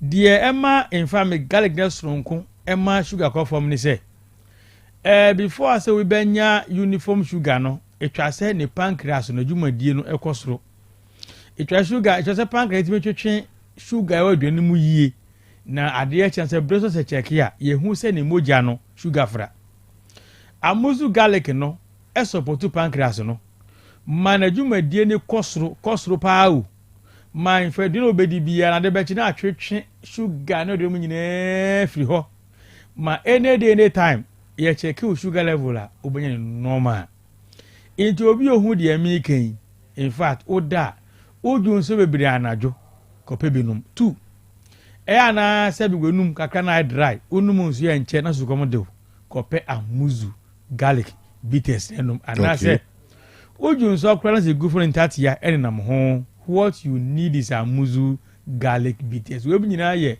possible sign of what high sugar level. Say sugar level was that uhu die making. Okay. Amuzu garlic bitters e boa se juma ni pa. In fact, amuzu garlic bitters e wo ade fe no steroids. Na steroids na wo mu no e boa stroke for pa stroke. So be say in fact means 83 we na ho ana se me na ho hyehyeme eya makoma ebose kim doctor binanta krebia na ma bre me da fifire betimi saa doc me so jemu krampo amenti eja ne hye eje se nipa no stroke ya ben no doc me timi kose ya o ubose na sipa boyi me hu na me kose ya me na se iPhone iPhone pass me na phone so du o hu sa sentence ya making ya sa steroids na amuzu garlic mu no ebua ma sa ha no efiri okura di ono so stroke ni born nkaye the signs are clear yi ne ho ba onye bi wodi e wanya stroke no kura na epian wo yo hwenye oda fom edro wei eno bia timi nka Otec ye wakoto to amienu mo papa wanya stroke 2 years wasoro anante otomienu pesa atam na Ghana cedis 2019 aso me ka kire wi mesrel eye duru ahoden ewu mu ankasa inje se won pesa stroke echiwa to bi fabo ho ban anase won sign bi se the media se stroke pesa bombing kaya ne so pe bi anom e bi achewo so na epia anase um so ya pe bi nom wodi ya wanya stroke ba hunya nto unwie you are recovering from stroke unya muzu garlic na ebe ma ahoto no abantem pa ma ho atom tempa yi okay etiko pe bi no mo na ho nto amuzu garlic bitters improve vision obi pressure timi kososa no hu ade yi obi sugar timi kososa no hu ade yi unya muzu garlic no mo a emori so eye clear na de kura se Kanu ye ho adwuma no o se uye jimosi na garlic na efo ani so na tutuo no na efo anim na efa utrim onyare da garlic so papa sa mefo mpe se wonu na se ji ho so da kura unsu da ibone iti misraw amuzu garlic emanu su ye kle kopi bi neto na mu na hodin mra. That's right. Dudu na in fact the entire pressure ekum mrantie okuruma enye so munim they are aware enye se bi akafra omunim nura omunom a on pressure ekofo they know it or how ni nie dudu na nura omunom to maintain or to control their sugar level omunum wi na in fact won be masem no eya jiegu into owe abranti awari a na we ni 5 years abranti na wari in fact any 6 years die ebe dem pa kono aduro bi se onum mani pressure ko from na so ontini be mani nka obenum onum obedan no se mi wansulin bi anase mi pe sugar do bi anum na boa me ama mi sugar ko from so de chia minti be man nka onum dodo na jai na kokuo mo ya mi adom amuzu garlic ma pressure ko from enam saponis na omu no ebiebie ntini ma wogedi afusane enam saponis na amuzu garlic mu no eyisra de bone efiri pedua nu mu enam saponis na eye present to amuzu garlic between it burns excess cholesterol kai say okay sasa de bone anwa bone se woni pedu enu se bro so a ema wuntini musisi na akotwe stroke e dia akotwe pressure e dia brew wonya muzu garlic no mu a ebebie ntini woje ni efuru kama na sabo nyina efiri ho na fence na pressure no akofom ade bi nso e wa muzu garlic mu a ebua eman no phytochemical property efen allicin allicin solemium allicin no adwumadie ni say it improves blood circulation and makes organ be man ti asese ansa na obeda na ade obetu be man kan no etwa say moja no edf sane ko ho enti amuzu garlic unum ma o pressure akofom no na sense ugba moja no edf sane akọ be man no ho the presence of solemium na amuzu garlic no protect the sperms from being damaged. Inti se obenu broni sugar drobioma in fact unkwa be say de dan o sakakre nenum amuzu galbites more pressure akofom more sugar akofom eyi srade bone afru hu no na say so bua ma nkwanwa no ahodi abam ma bre o pese o pebi e dia oba no aboa ope yi edre ameka ho asemu in fact eyi enum kankan firi halitosis na amuzu garlic no detoxify the body eye fia ekoshe ni pedua no baabi na etobro kasa na efi utirimu na aba na pampan de eche to beti sebio doc me kase bia na mafo edom sa so hwene doc me akura me ho me se pampan pa se bi o me hu na echi se me kasa kura ho se dabi kasa no seta no wo she pa de be ewu achire se utie bi no se hwe anturu oteka kwana ko pa amuzu garlic no mu e unumu a ebe ise fi nyina frutrim ma wenum no kasa pampan ba no unti biomu ebe isa pampan efiri okra mo ho ato amuzu garlic bitter prevent insomnia yepa ye said the whole day 24 hours wada 1 hour ya sako fire rekra ma ho because ipa untumi rest there David unyo beda obe kata wani akata enikum ni ma eba sa emoye restless eba sa mu ahu odin so tia na eti nipa bia obresen unya da na regeni ahode foforo se ba sa edru se koda na home na body ni mfa ahode foforo mra na se enana ma na to wadwene wenti na se unya muzu garlic no beboa omotimi ada ye frade bi sulfur any zinc na sulfur any zinc na wa muzu garlic no ko gu mu a na ma body ni home na body we say the presence of zinc and sulfur in a muzu garlic it helps the body to relax making you fall asleep faster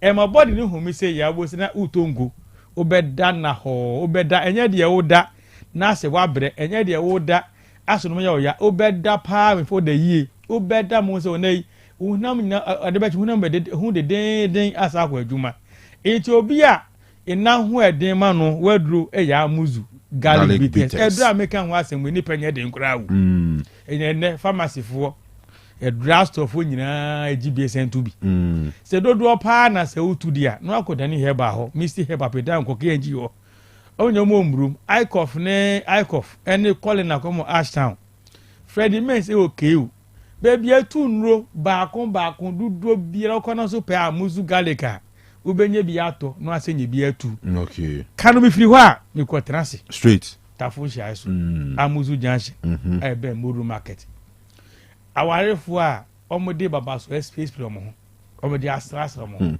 omo atete dia bol mo doctor mi numu aduro na mi nya comedy ho na asan aba doc mi numu aduro no mi ko nya ba me ho bo se na ma se hyehyemi se busuafo nyina no mfo wani nchire wona me hwemo omo in fact on be ma no emu amre ahoodin ni omo jeje mu tentem they don't know where to get permanent treatment umra muze ba clinic die for anye dru anumo no bentimi na wa boss abrana 40 years ni bre na me say ya na hunye ahore ni yedene say ya any time de hunya call upon say do hu edonu hu fire bobaduma obi a wo tie mi a wa wo ka chire wa wo ba chi be 10 years na mabiu nyinse na atoko okra de makura woni makura do me mo we all right wo ju so mu haw ye say prostate na ai kese anase be cancer na abem anase if first na prostate no sa ha no nyina ma ya me ho dance ye ho kokoi etua oto amukọ ja na moja omu ana amoye mu atimpa ase wani nyina so we nya de wa ma ya for years e ho dance ye ho se stroke na odi she bia mo office yo ha na de she na se mia na odun bu kan ho a ahode be ne dia so ba kwese de dia omra tafo nhia so amuzu ja she be muru market mo kai se your branch e okonongo ye be ahimfie no ene oboase jeje so sunwane ye wo area 3 imam na otu na bro nsen mu hwa na ewowo makasa wie uwase mbese bi nso a ebia me nem ebia ebe ne da oti menka ana dia maka nyina openchichimu bi a akwenya da ho ofre uwasapo o taxi be yi na ma ne ba ko pe sesan ye 0247 0247 77 67 43 0247 77 67 43 as ye kase no watafo nhia so amuzu junction ne be muru market dia me kan di twato nyina ne se be mate ase ane be ma no emuda. All right, doc, that's it pa usual for Dr. Amuzu and yete ne Kanu yeto adwumadi no so. We don't have Bournemouth now to just stop Man U. You see wickedness. Man U don't stop Bournemouth today. Now I said never. Me, the Hag is my man. The Hag said no into trophy. Go back. Zex the way number 11. Man U 11 position. Man U 11 point. Can you see life? Ateta pure wickedness. He just hate Man U with the life. Now make us say Man U now go back. Is that football? Win your own match. Make the top Liverpool and Man City. That's opportunity. They never play. Two of them never play. Man said no way. He said, man, you go back. Okay, wait till be this man now in line for that midfield today. Now wait till be them. See, give the boy small chance. Okay, give him 45 minutes. All right, 11:13. Yeah, Twaso. Dimonza. Yes. Afi, you take you off. Quick one on the earlier discussion. Afi, you may in league, you know. So, sounds like interesting games coming up in there. Be any Boase. Tuba no one. Tuba straight no. Kaswa. Oh, okay. So there's Premier League football in Kaswa in Neswa, bra. Hearts of Oak, Stormy Kaswa. From Pubiman to Kaswa, there. Omunya police escort crowd now meet me be 25 minutes, 30 minutes maximum. Traffic now also. Omunya police escort crowd still was kakra. And there was some big games coming up. But quick one on the Black Stars players, no. Enra Fatawu Isaku assisted. Yeah. Buana Note managed to go or Leicester. Jordan Ayuna share winning goal no Leicester for 90 plus 8 minutes. 8 minutes. And Iñaki Williams issued 2 goals. Emma Bilbao, winning 4 and then Kudus. In a red card, about she go before I win a red card. And then Antoine Semenyo so Semenyo pushy the team Bournemouth. Mamusha Arsenal Sunday. Yes, Kanu. I think Enra starting from Kudus there, no. We are says our game no and no mudi kan a boy lunchtime kickoff. And he started as early as around 19th minute. And Mohamed Kudus in the first goal at the West Ham. And just after the first goal now, uko social media started na a trend will be say Kudus eba Black Stars eba about 2 games at the against Sudan. When Timmy and Shego Onokra the captain Black Stars team no ema about 2 games in now, but in those 2 games no ya share them win a contribution and then a performance for the Black Stars. But the moment I call back to West Ham no as early as on the 19th minute when you had the first goal at the Ama West Ham. So a trendy throughout the country any BBR. And then in Akin so about 2 goals at the man team a little Bilbao no and also a bit trendy. Even later Krana Jordan Beshe and Fatawu so make he assist at the man and the team Leicester. So the big question now for Ebusa and they say Kanu the intina place omoba Black Stars Kanu yenshada enhu omo performance omo commitment any omo output sa but then omo call to omo clubs sa omo performance in Kanu o say bia o kasa o compare ni mienu a like difference e wo mpan yi the commitment a omo bo edema omo class and the commitment ne omo dedication for the Black Stars no difference e wo mpa. So quickly there obia be can say then the difference no ebe the coaches are omo handle omo ewo na omo national team any omo club side.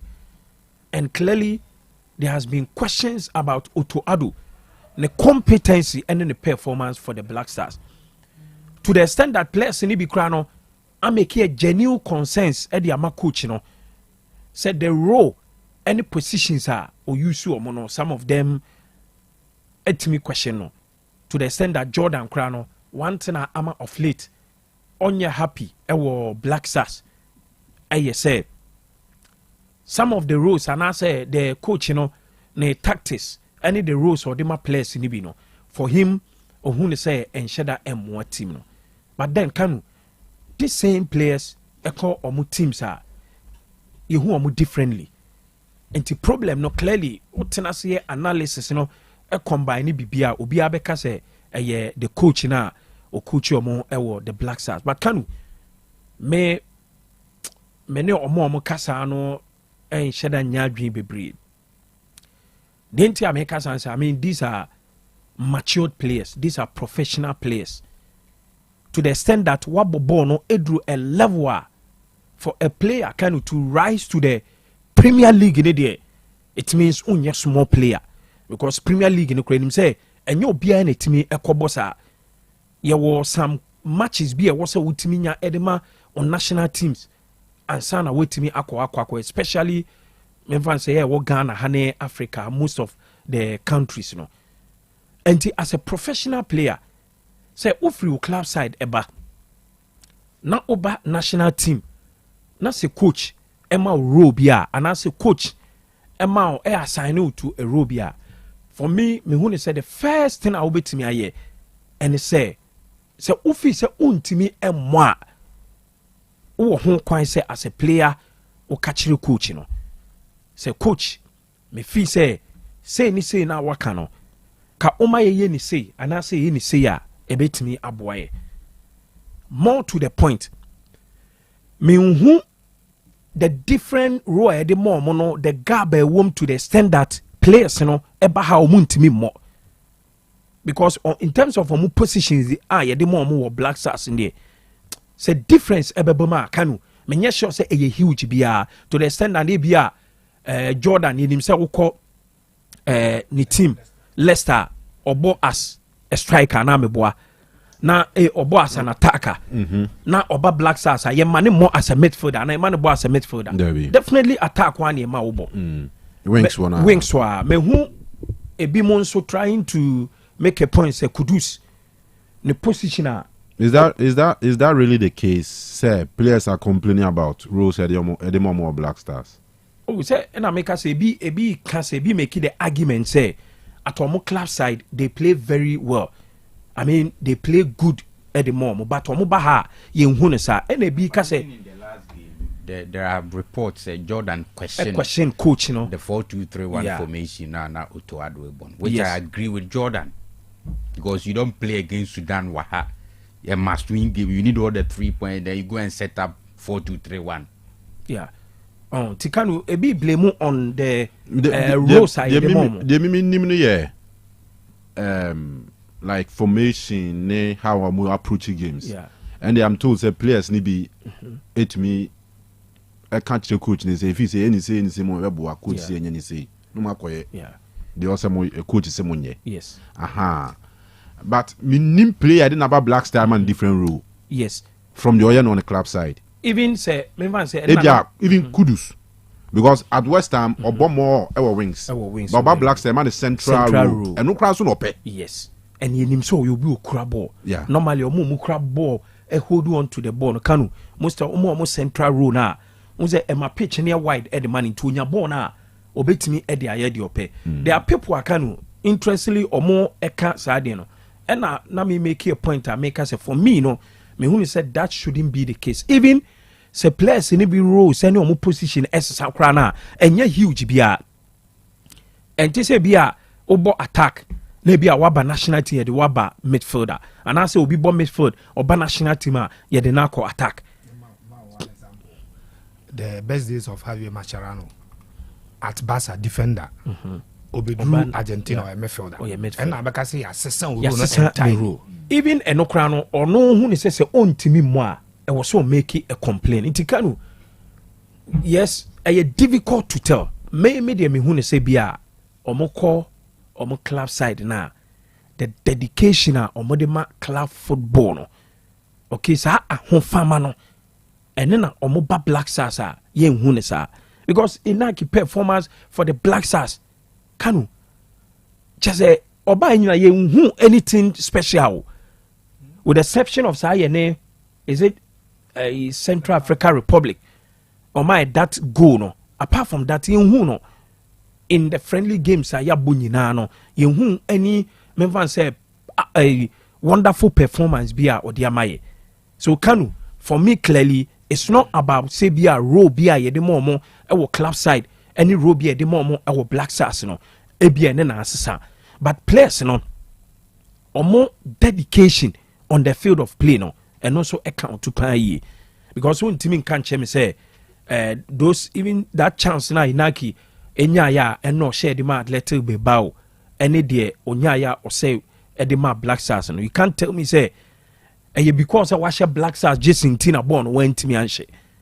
and be at the club side or share Atletico Bilbao Jason Tino it be a difference in Jesse and I'm the performance for the national team no or by yen shada in hunesa but for me clearly media me who say players no or more output or more dedication and or more farmer for the club side no or more back your national team na Kanu ye hunesa. Okay. So there's a new coach as a me sure say a coaching issue. All right. Even as a player, the minimum said, say coach, I'ma say play this role. You will maybe a more park and so say game no a do point be a more players na kasa. Mutimi eye de ekasa kire mo eye bibi different on the field of play. Sade na yes general or say kufo. Sade no or ya de wo ho pa Kanu.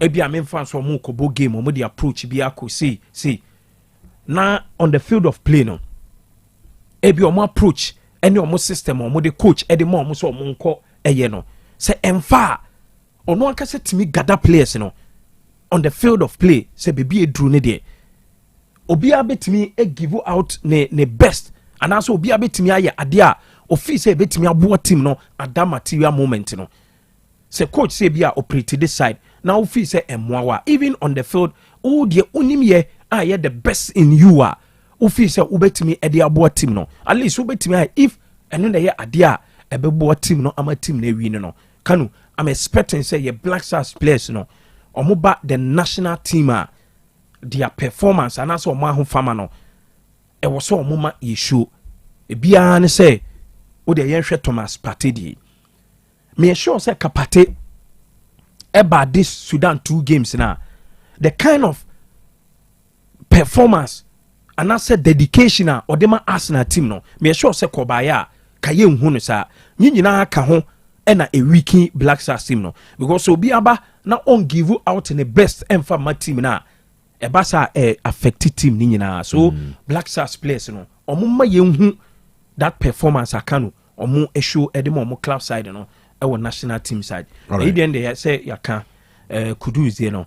For me a tragedy edema your friends say Kudus how game next start here na nidin trendy for the good thing na ebewie na nidin mevan say trendy for the negative side you know. Clearly a tragedy and you will players be a say omu behave be say and also omu show sa behavior be say I will feel this so enyo nwanwa in said normally defenders NSA de no but could you scribe there can you nim ne sa say ugina park so now new opposing player aircon and answer o kobo bi nim ana Kanu a Black Stars frustrations you know ena odi atoa so akọ club side na because it seems your man a captain no for the 2 games a boy against Sudan e wa kra ne your friend say Libya no as a when to me and show and prove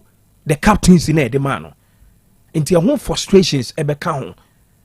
But for me, this is the time here so omo ben no.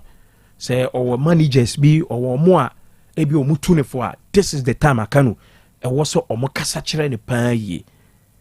Because say oh African player and I say oh black player. Na o sha say eye bibi say e wo the Premier League in Kanu. Unso call ye no wa enjoy good publicity e wo Premier League in pa.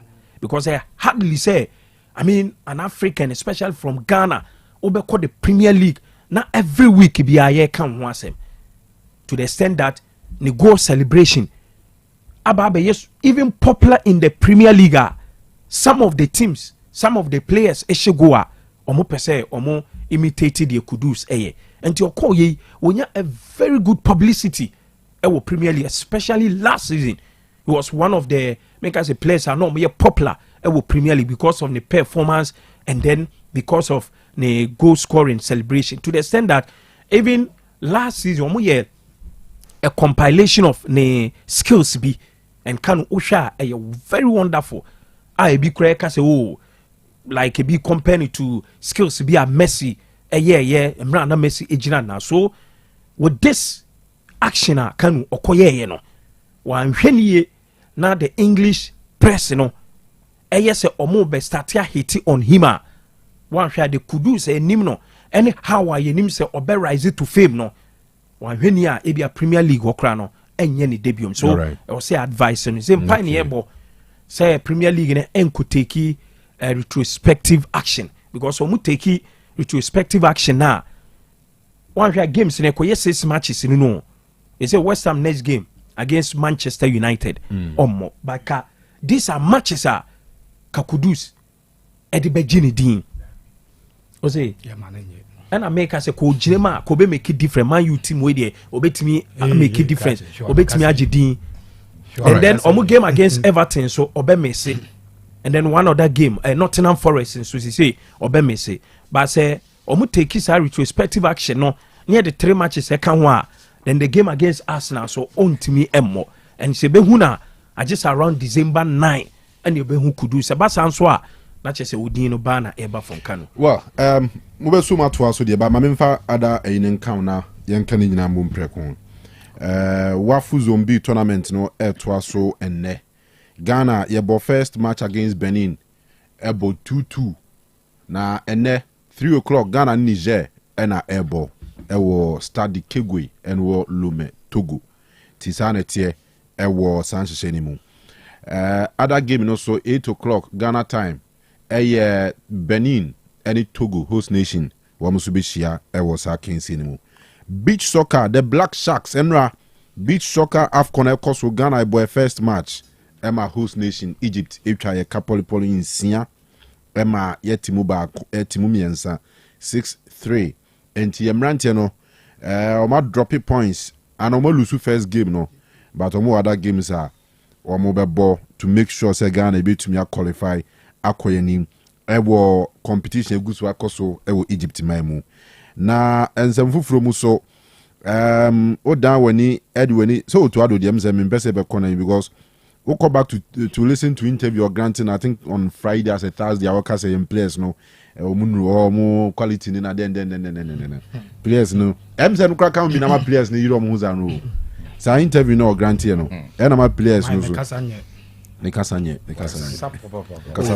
but Kanu say or the make comparison and yes o can sa hakeke or the compare why so what you say or the compare on time Kudus enya no crabo papa be no Obama Black Stars how they will be compare oh but asemo kind say o dey compare there and no on can bone but say o can try there we are talking about a different generation Cameroon do they have reggae song mode type of players ni etomus as we speak they don't have so to say the current ones no ento omo no they don't need to get to omo ansa no matimi ase Sudan ni Niger anyway no correct question so Asante Kotoko ne Samatex ena bebo Brekum Chelsea ni Legon Cities Bibiani Gold Stars ne Aduana Dreams any Hearts of Folk Karela ne Heart of Lions Midiema wɔmɛbɔ etia Nations ɛnɛ nso Acheman Asia Holy Stars na afei Vision ɛne Bechem United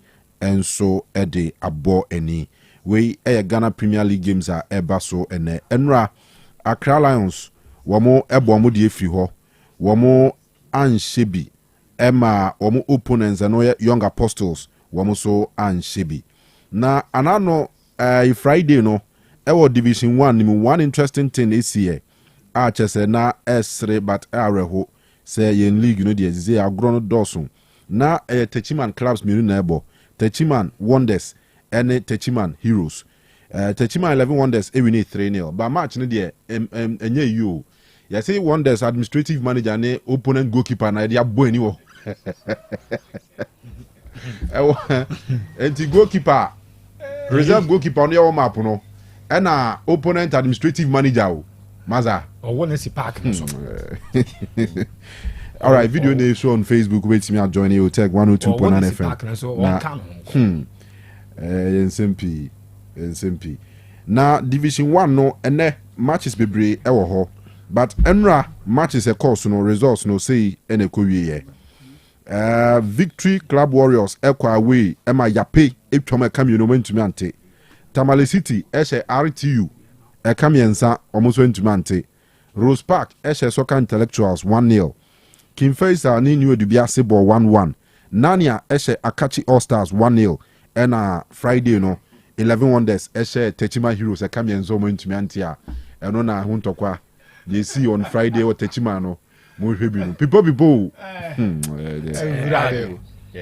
na Kanu won wale kuro ko fa bae professional footballer and what to KDSA and no but wa power any Northern City wale ne sorry nante so na yi wono ayi Eric Bakun yo coach no yeah wa sorry nante edin no that on yes I know okay sorry nante hanke sorry nante me say wa me nim de say twi me busa hwe ma me musa sisi say de o kan de twi na o kan say twi de sa na sorry twi sorry na me ni hwe de ma de me woni say sorry nante ya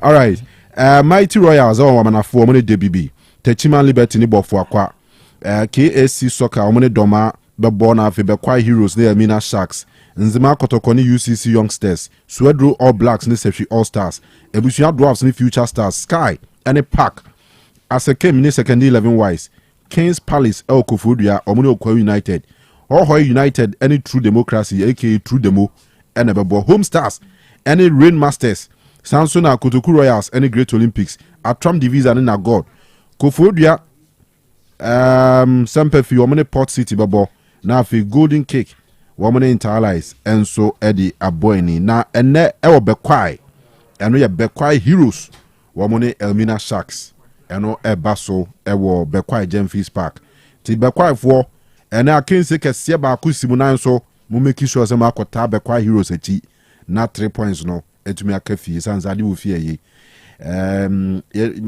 me hu mo first home game Bekwai Heroes supporters they wa musi bae ene so ye hwanim say mekosa no makota team na chi sanse sembe se premier eba back to Bekwai team aye possible so betumi dia ba aye likely se be ba so no Bekwai Heroes ti mon support team no sure na mo mo qualification enwe pay na bibia anya kama all right ensem ni nyina am yanka bom Kofi Scandi bibia be start here free bia Scandi yes I can my main starting free mpacho minutes me was saying e do 10 I am fan 10 good my starting free ye players no mfa me ra na ma hwe kotoko game no first one and say opeso ye very charitable to ye players no na in coach we are very sincere with issues na it is understandable say one the quality of facilities are use Europe no and to say the na wa two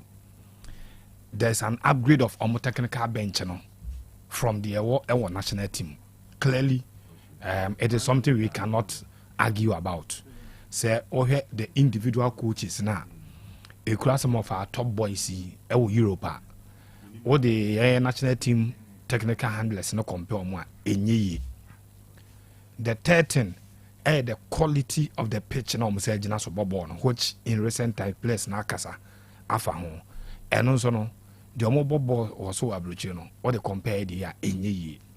In all this, it will make them better personalities outside than some bewa. The last one is very important. The teammate around them. So the quality of pass, even without the ball, the understanding and the options are who play and fellow player and the bema. Nina and me believe we say in some of the top clubs he plays no no. Only better than on by ha. But no crap on I think I'm back a bit the overcome. But Nina say performance of the team no na happy with. Say be the general play now. And cause our factors we a bit my the reason why it is.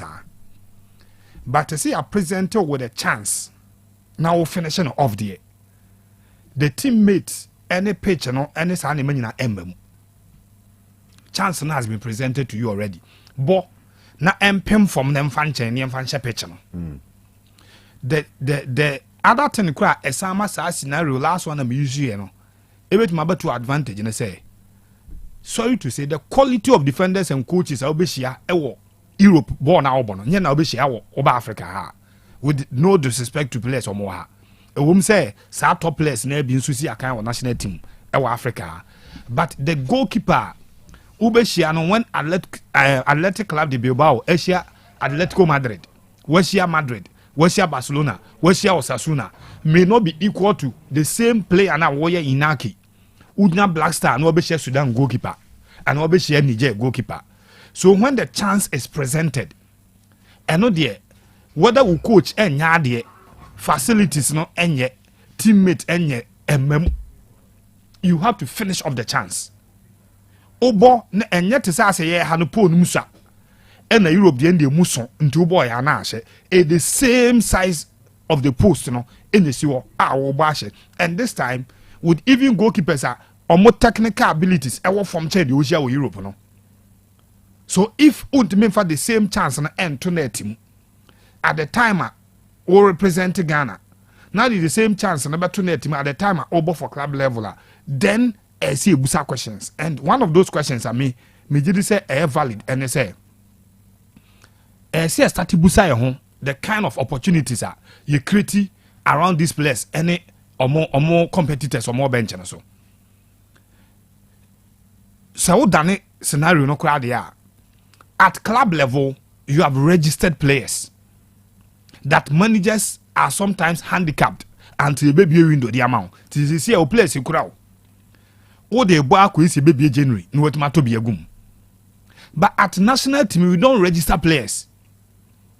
Club level no register players, no. Managers need be creative competition for positions in the club players, no.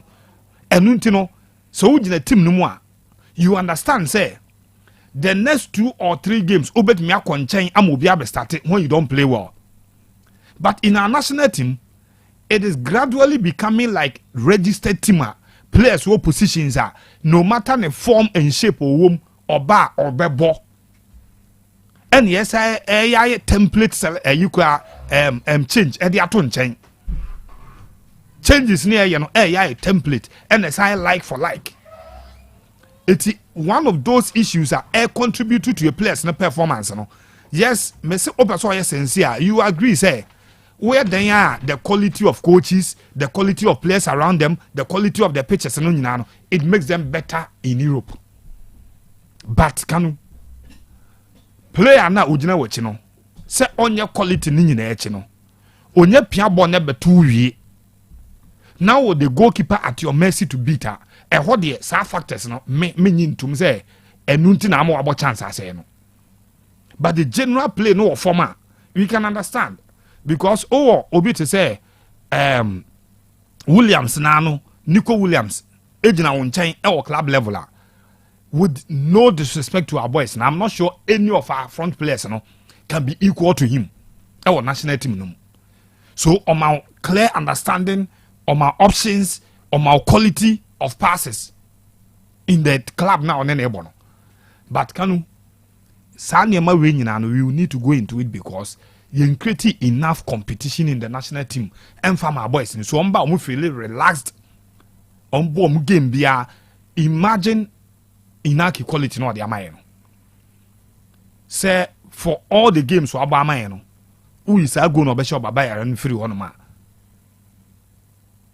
there's nothing to count again and it's not as if on or assisting bo for club level football bia kasa strike won't start games no sabre baby ebe drink won't start it but when it comes here and yes be a manager and an injury he starts our games so that is that is a problem I mean Kanu to Abranti Freno Kudus Muhammad on your careful over 4 minutes mpacho me da say the entire on your careful ne say o hear video na say Eugene Betman sound about Van der Ven a huge attendance and a difficult game because opponent no as usual just like our last home game and I say previous games ya bonyina no our experience be brave the chain club FN Elimina Sharks having played in the Premier League before and it what almost standing for HSA they can be a threat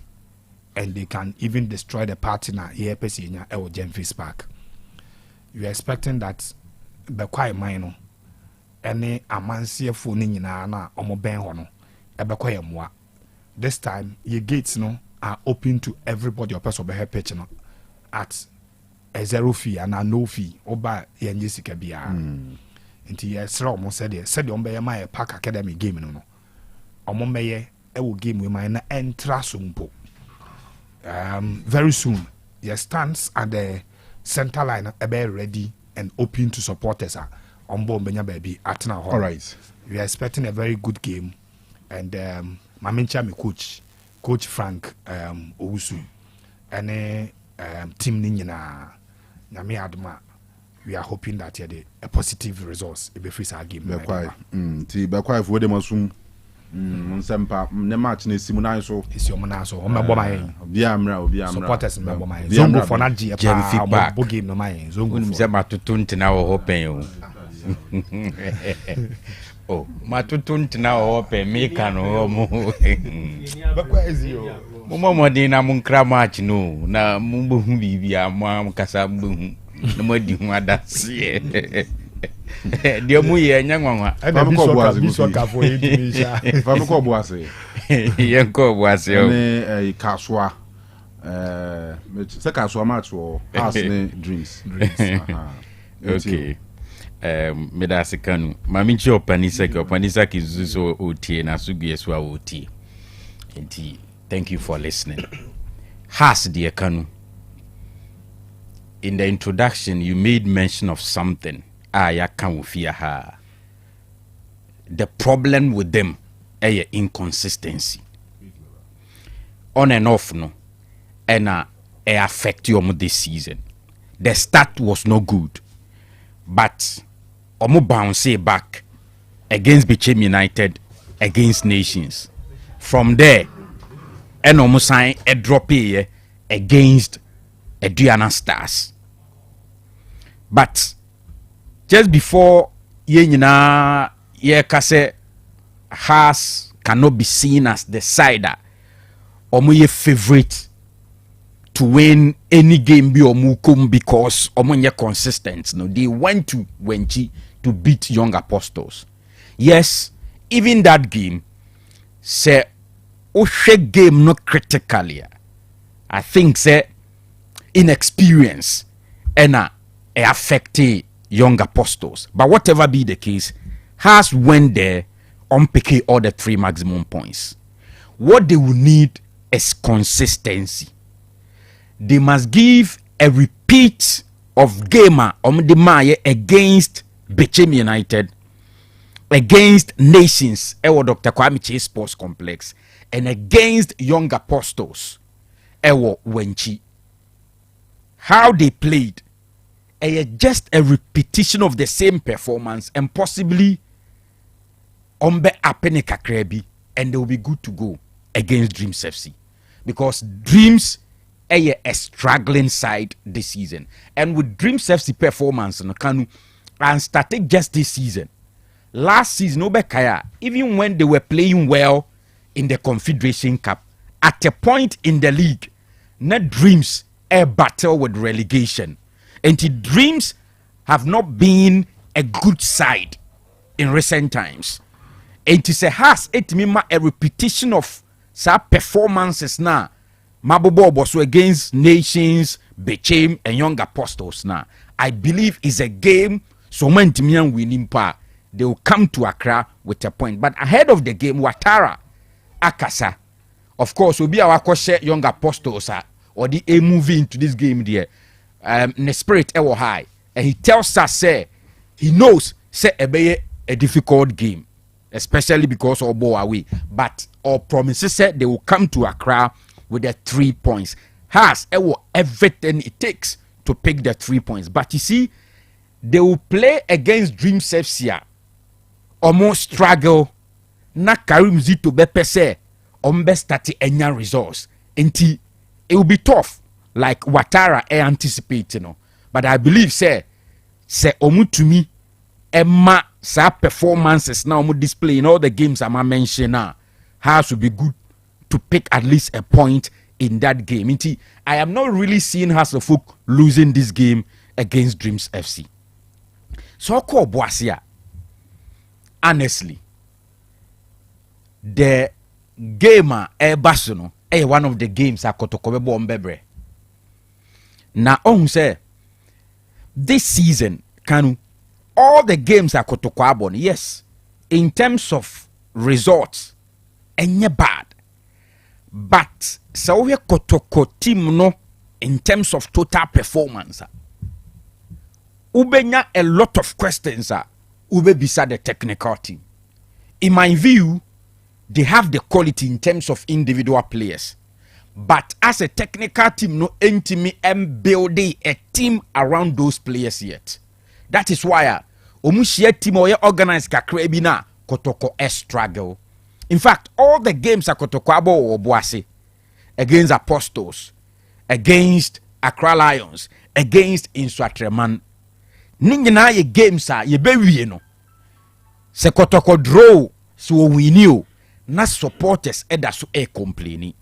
Well, it is sometimes good say o build a team na team no arrive here nanso unya results. It helps eboa in team building.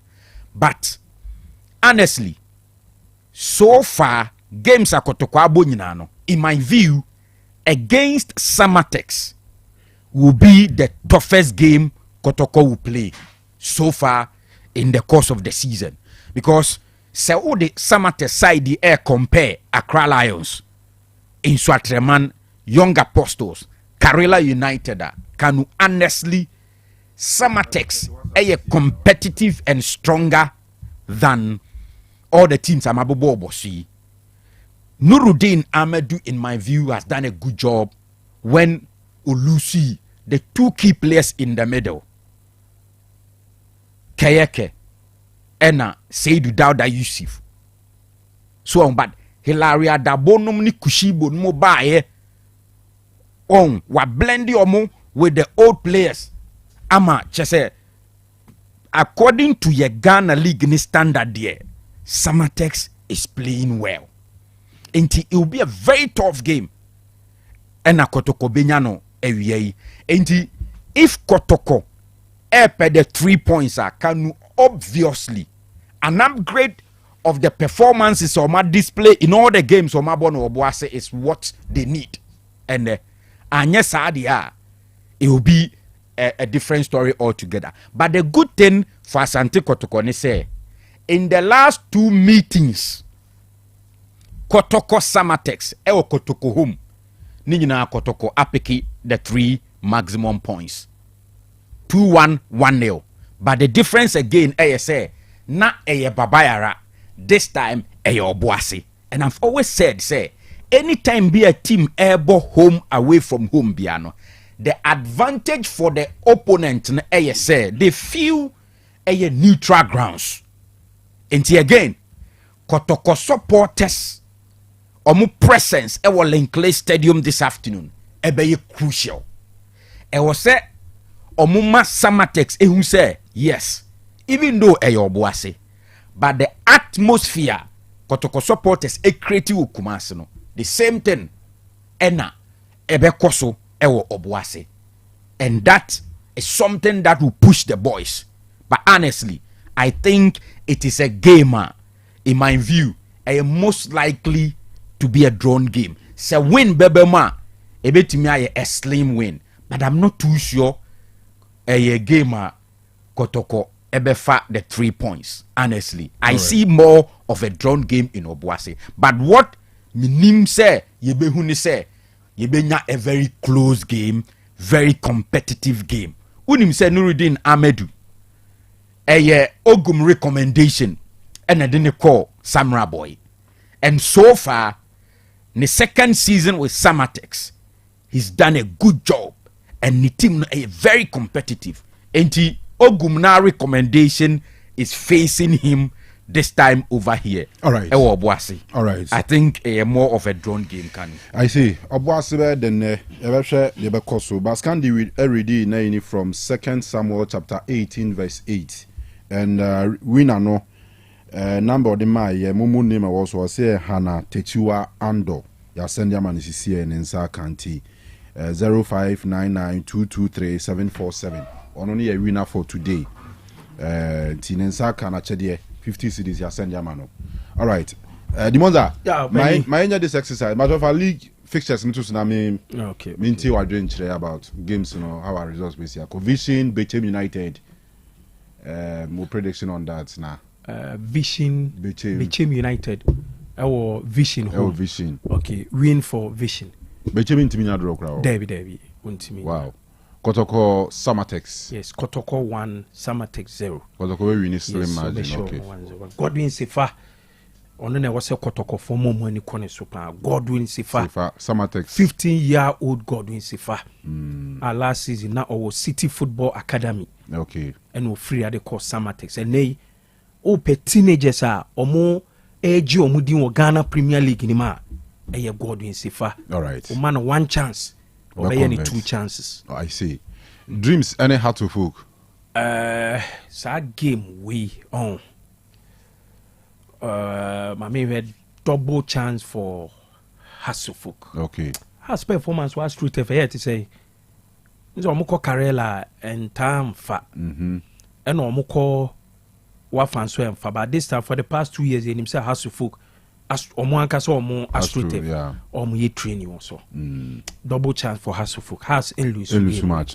Nsuateman Basake. Okay. Brekum Chelsea, Legon Cities.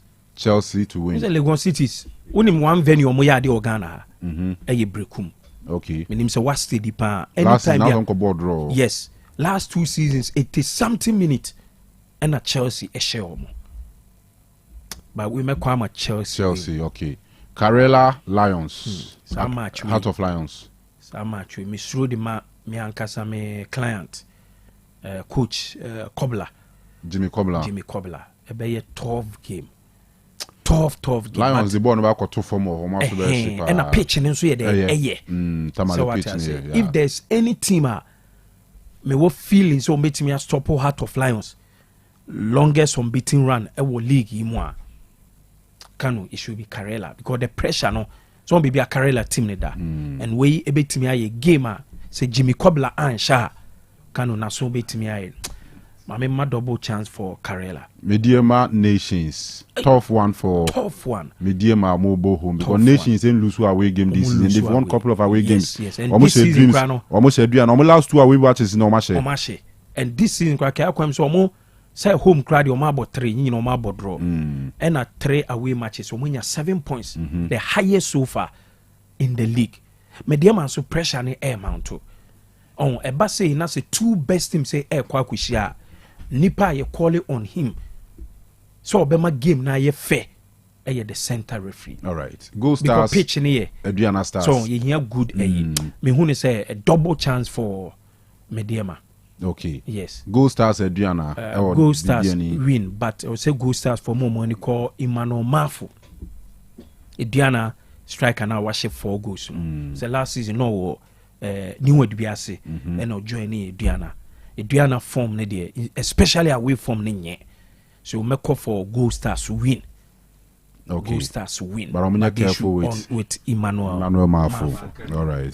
The GF if Dreams player and has player na omode front fixture na as you say.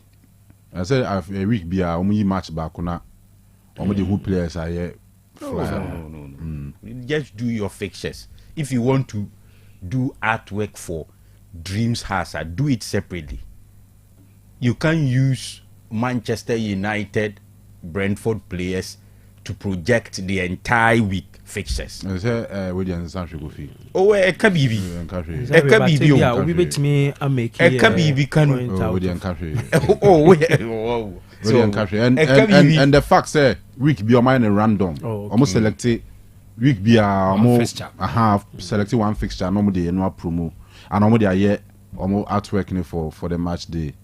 And I found I find anything wrong. Yes, but okay, Kotoko Summertex in swear. Maybe next week now also match no also players are there. So why not? The league has a logo. Use it. If Fine. You want to do individual a year, you do it separately. I know another option, but I find nothing wrong with this. As far as any consistent with one club, now we be almost some clubs in the me feel say a normal thing to do. But under 20 years when Niger for Niger for. Omode. They say we will be 1 year when you Ghana. Yama any brebe ban say. Country I Niger for coach no e catch room say the GFA president e kasa Black Stars play catch room say in their national team no senior national team no 4 players of Niger senior national team can't even play in his team. Inti munko prove ne say all of you can play in his team. And I want him. Oh yeah. and the fact says the Ghana match be last time we read about one country. Be film with as a country no. Island be. Say all free one side across the other side. Best a 10 minutes drive. Just one city, but only a country. Kruba kuba only a country. And I'm sure you mo hwashia na de. And that's how fear. Some go for go show mo na. Ya so betimi I say. Semo society how do you say that we South to me in prison country Comoros was started say ye in your kind Comoros was started say ya in your kind after say ye show more habia ye call Jordan ye cover draw you or more assuited be so say ya we mo there so on your team and I like almost for coaches papa no money national team. Yes, they take inspiration from other countries. Say yes South to me. First, ye be AFCON qualifiers. Ye ni Comoros mo na bo prelims. Ye ni Somalia mo ni mo na bo prelims. Djibouti mo. Na say Gambia ni Guinea Bissau mo na no mo kan. Say omu nyina sha say usua bo. Omo yo mo ni ma yi. Ana na yezo enya enu ma yi. Wow, no ma sha say ni yi na Ghana etifa ko no abeto ye no ahye. Obi ehunu bo. Wo say obi ehunu bo. Obi abe na ehunu bo. National teams obi ehunu bo. Coaches are mo ye good. But that's money good. Imagine say under 20 goals. Imagine that Kanu even ye Black Stars is here ye wo hui. Any the ama Hugo Bruce. South Africa was now. Oh, Mbwa. Na the last AFCON ye who. Now Avram Grant and Vian go AFCON final. I require was and why Yankas was. Oh, there be okay. Avram Grant the biggest issue we had with him is no one tna. Yes. No one tna. But in terms of the call up your template. No, but Avram Grant in terms of performance, he was far better. So what you say? Yes. The biggest issue with him because we wanted the ultimate Omra. Debbie Kanu o de Kofi Grant wasa adena after no you make an upgrade of coaches for on appointment yeah downgrade mom yeah the batch because Chrisuti krempo na ye nyina ye de yem fama Chrisuti no na the last time I was here adwuma ye da be the message me kan nyina say coach na wo bo ni din so ya ade no o coach obi man ama o man mu ofo no so wasa wasa no na me say ye nyina na enye Hugo Bruce na de on ba AFCON Cote d'Ivoire we were there. Did you see South Africa? Football. Beautiful now to South Africa now say wasa I mean the ube to me akase wasa but ye be kwa kohwe performance no ye abeto to ho Otoado ze kase wasa yɛbɛyi resource n'aba ne yɛde abɛprove sɛ wasa. Otuado made perhaps the most reckless statement by any Black Stars coach. He wanted to be as insulting as Kurt, who also said we don't have Messis and Ronaldos in our team. The Sudanese team that beat him convincingly had the following starting 11 of players and where they play their football.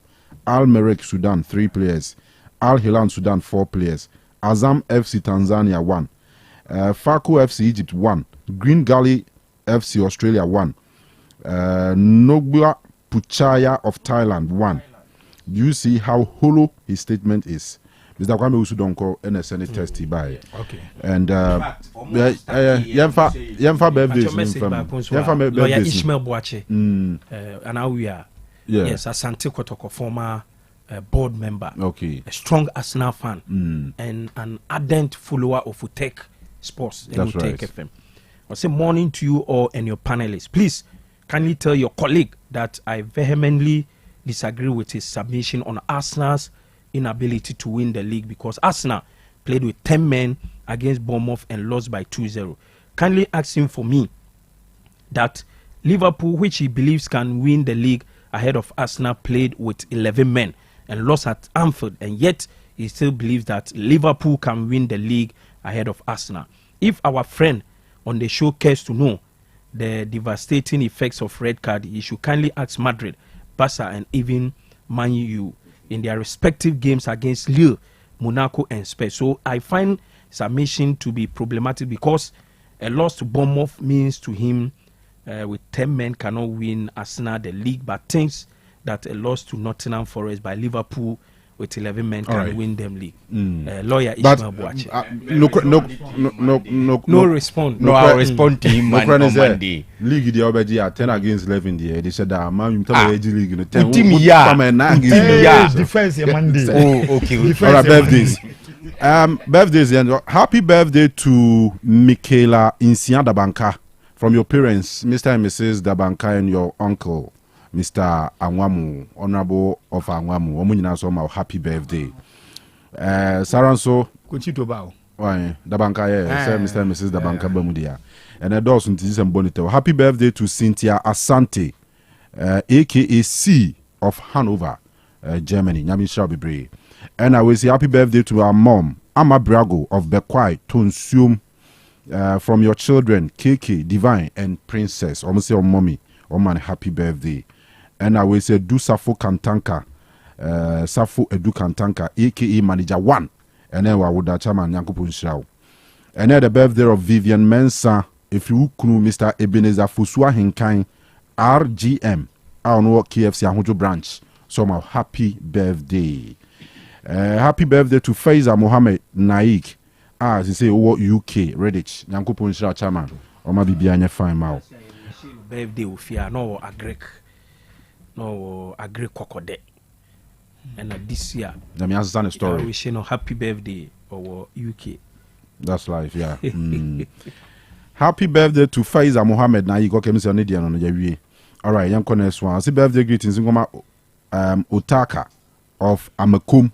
A few brother Ura Kwesi Kese, former student of Otec School, and as I say, oh yeah, teaching now Aguna Samai, was in a coupon shabby bridge, man. And then to Vicentia and J, yes, from 80, was it Vicentia, my happy birthday. And at 80 krona, the Abbas and the birthday of Boots, until my boot, so happy birthday. Nami shabby boot. Happy birthday to Gifty Akanto inside Parkoso. If we Kelvin Honaba was a gifty, my happy birthday. And a Pastor Fofie, yes, Yankupun shall be brave. Never would that Pastor Fofie, my happy birthday. Yes, Yabewa Columbus, Ohio, also my happy birthday. Can we so to Miss Madame Phyllis Barnier. Phyllis Barnier, Tafo Wesley Methodist Church. And on one Casana by a friend, Samuel Upon our Hello FM marketing department. On NSA and wishing mommy happy birthday. I say wishing you many more years of happiness and good health from your son upon Hello FM. To mommy Phyllis Barnier, happy birthday. And then the last one to Selassie Azazu and Selassie 7 years na we nso from ne father friend Hope and I say you wish happy birthday. So Selassie, happy birthday. Nyame nka ho na oma unyini emra me panimpa. Et say wo fa upon our the message no e buy no. Happy birthday. All right. Any besi. The mama nurse aba man nka bi. Da bi yakọ boazi. Da bi yakọ boazi ni. Pe mama nurse nka bi. O da so be kasa. O de be ka bi a won kan fani de. Manenka, uso otu adu ai de. Oh. Ene. O be kanso. Ene na eno kra de me yira me hu de me kan ba me beka Enra Arsenal ene bomb of game no. Ano payment me ahwe na Enra ti. Ano pe na me replay. Okay. Na so wa woni chese yeyi ni free mo no. You show no red card no. Na fa mama nya sympathy be for that team. Arsenal for no. Ena me sabe hu say Ghanaian player no, the Arsenal the first Semenyo. Ana Kapate. Your Arsenal the friend say. Eti me hu say Pate sa Thomas. Thomas. Me hwe na chi na me hwe na say Thomas te Pate. Ena pia what say ai na say Ghana ni no. Fe no sabe nya sympathy bia Arsenal more. Afei me hwe the other team no so ba ko na chi ni di no. Semenyo afem say Semenyo so Ghana ni o say I me say boy because beginning the year ma Arsenal player no red card no. Na me bomb pai say omunyiro mo ho ana with their 10 men no omuntimi score so but me say be who said the other team no so Ghana ni sa wo no afi na me chese ma je wa kuma check on nti I want me be say about to say life and no say there be mo born enra na me say na yes no see 2-0 when I'm there sorry I say oh Arsenal Chelsea na be Arsenal dey mo my team openyi Mami Ness analysis why me the belling ki wo the Monday share you could Chelsea ninti Chelsea no then Chelsea to Chelsea no argument ya say mo anam dey rewada ya cha boss ano pay Mr. Piaboati Mr. Kanu okwa sorry on since I'm ready okwa sorry oh bada method is for first service okay me na me koso asori kwa nwa me sabai me refi kra say na joint na me call me local nti na me time na metwa so na me late so na programs manager Mr. Osei Akoto Kanu on me dey ham so ti na mabano anytime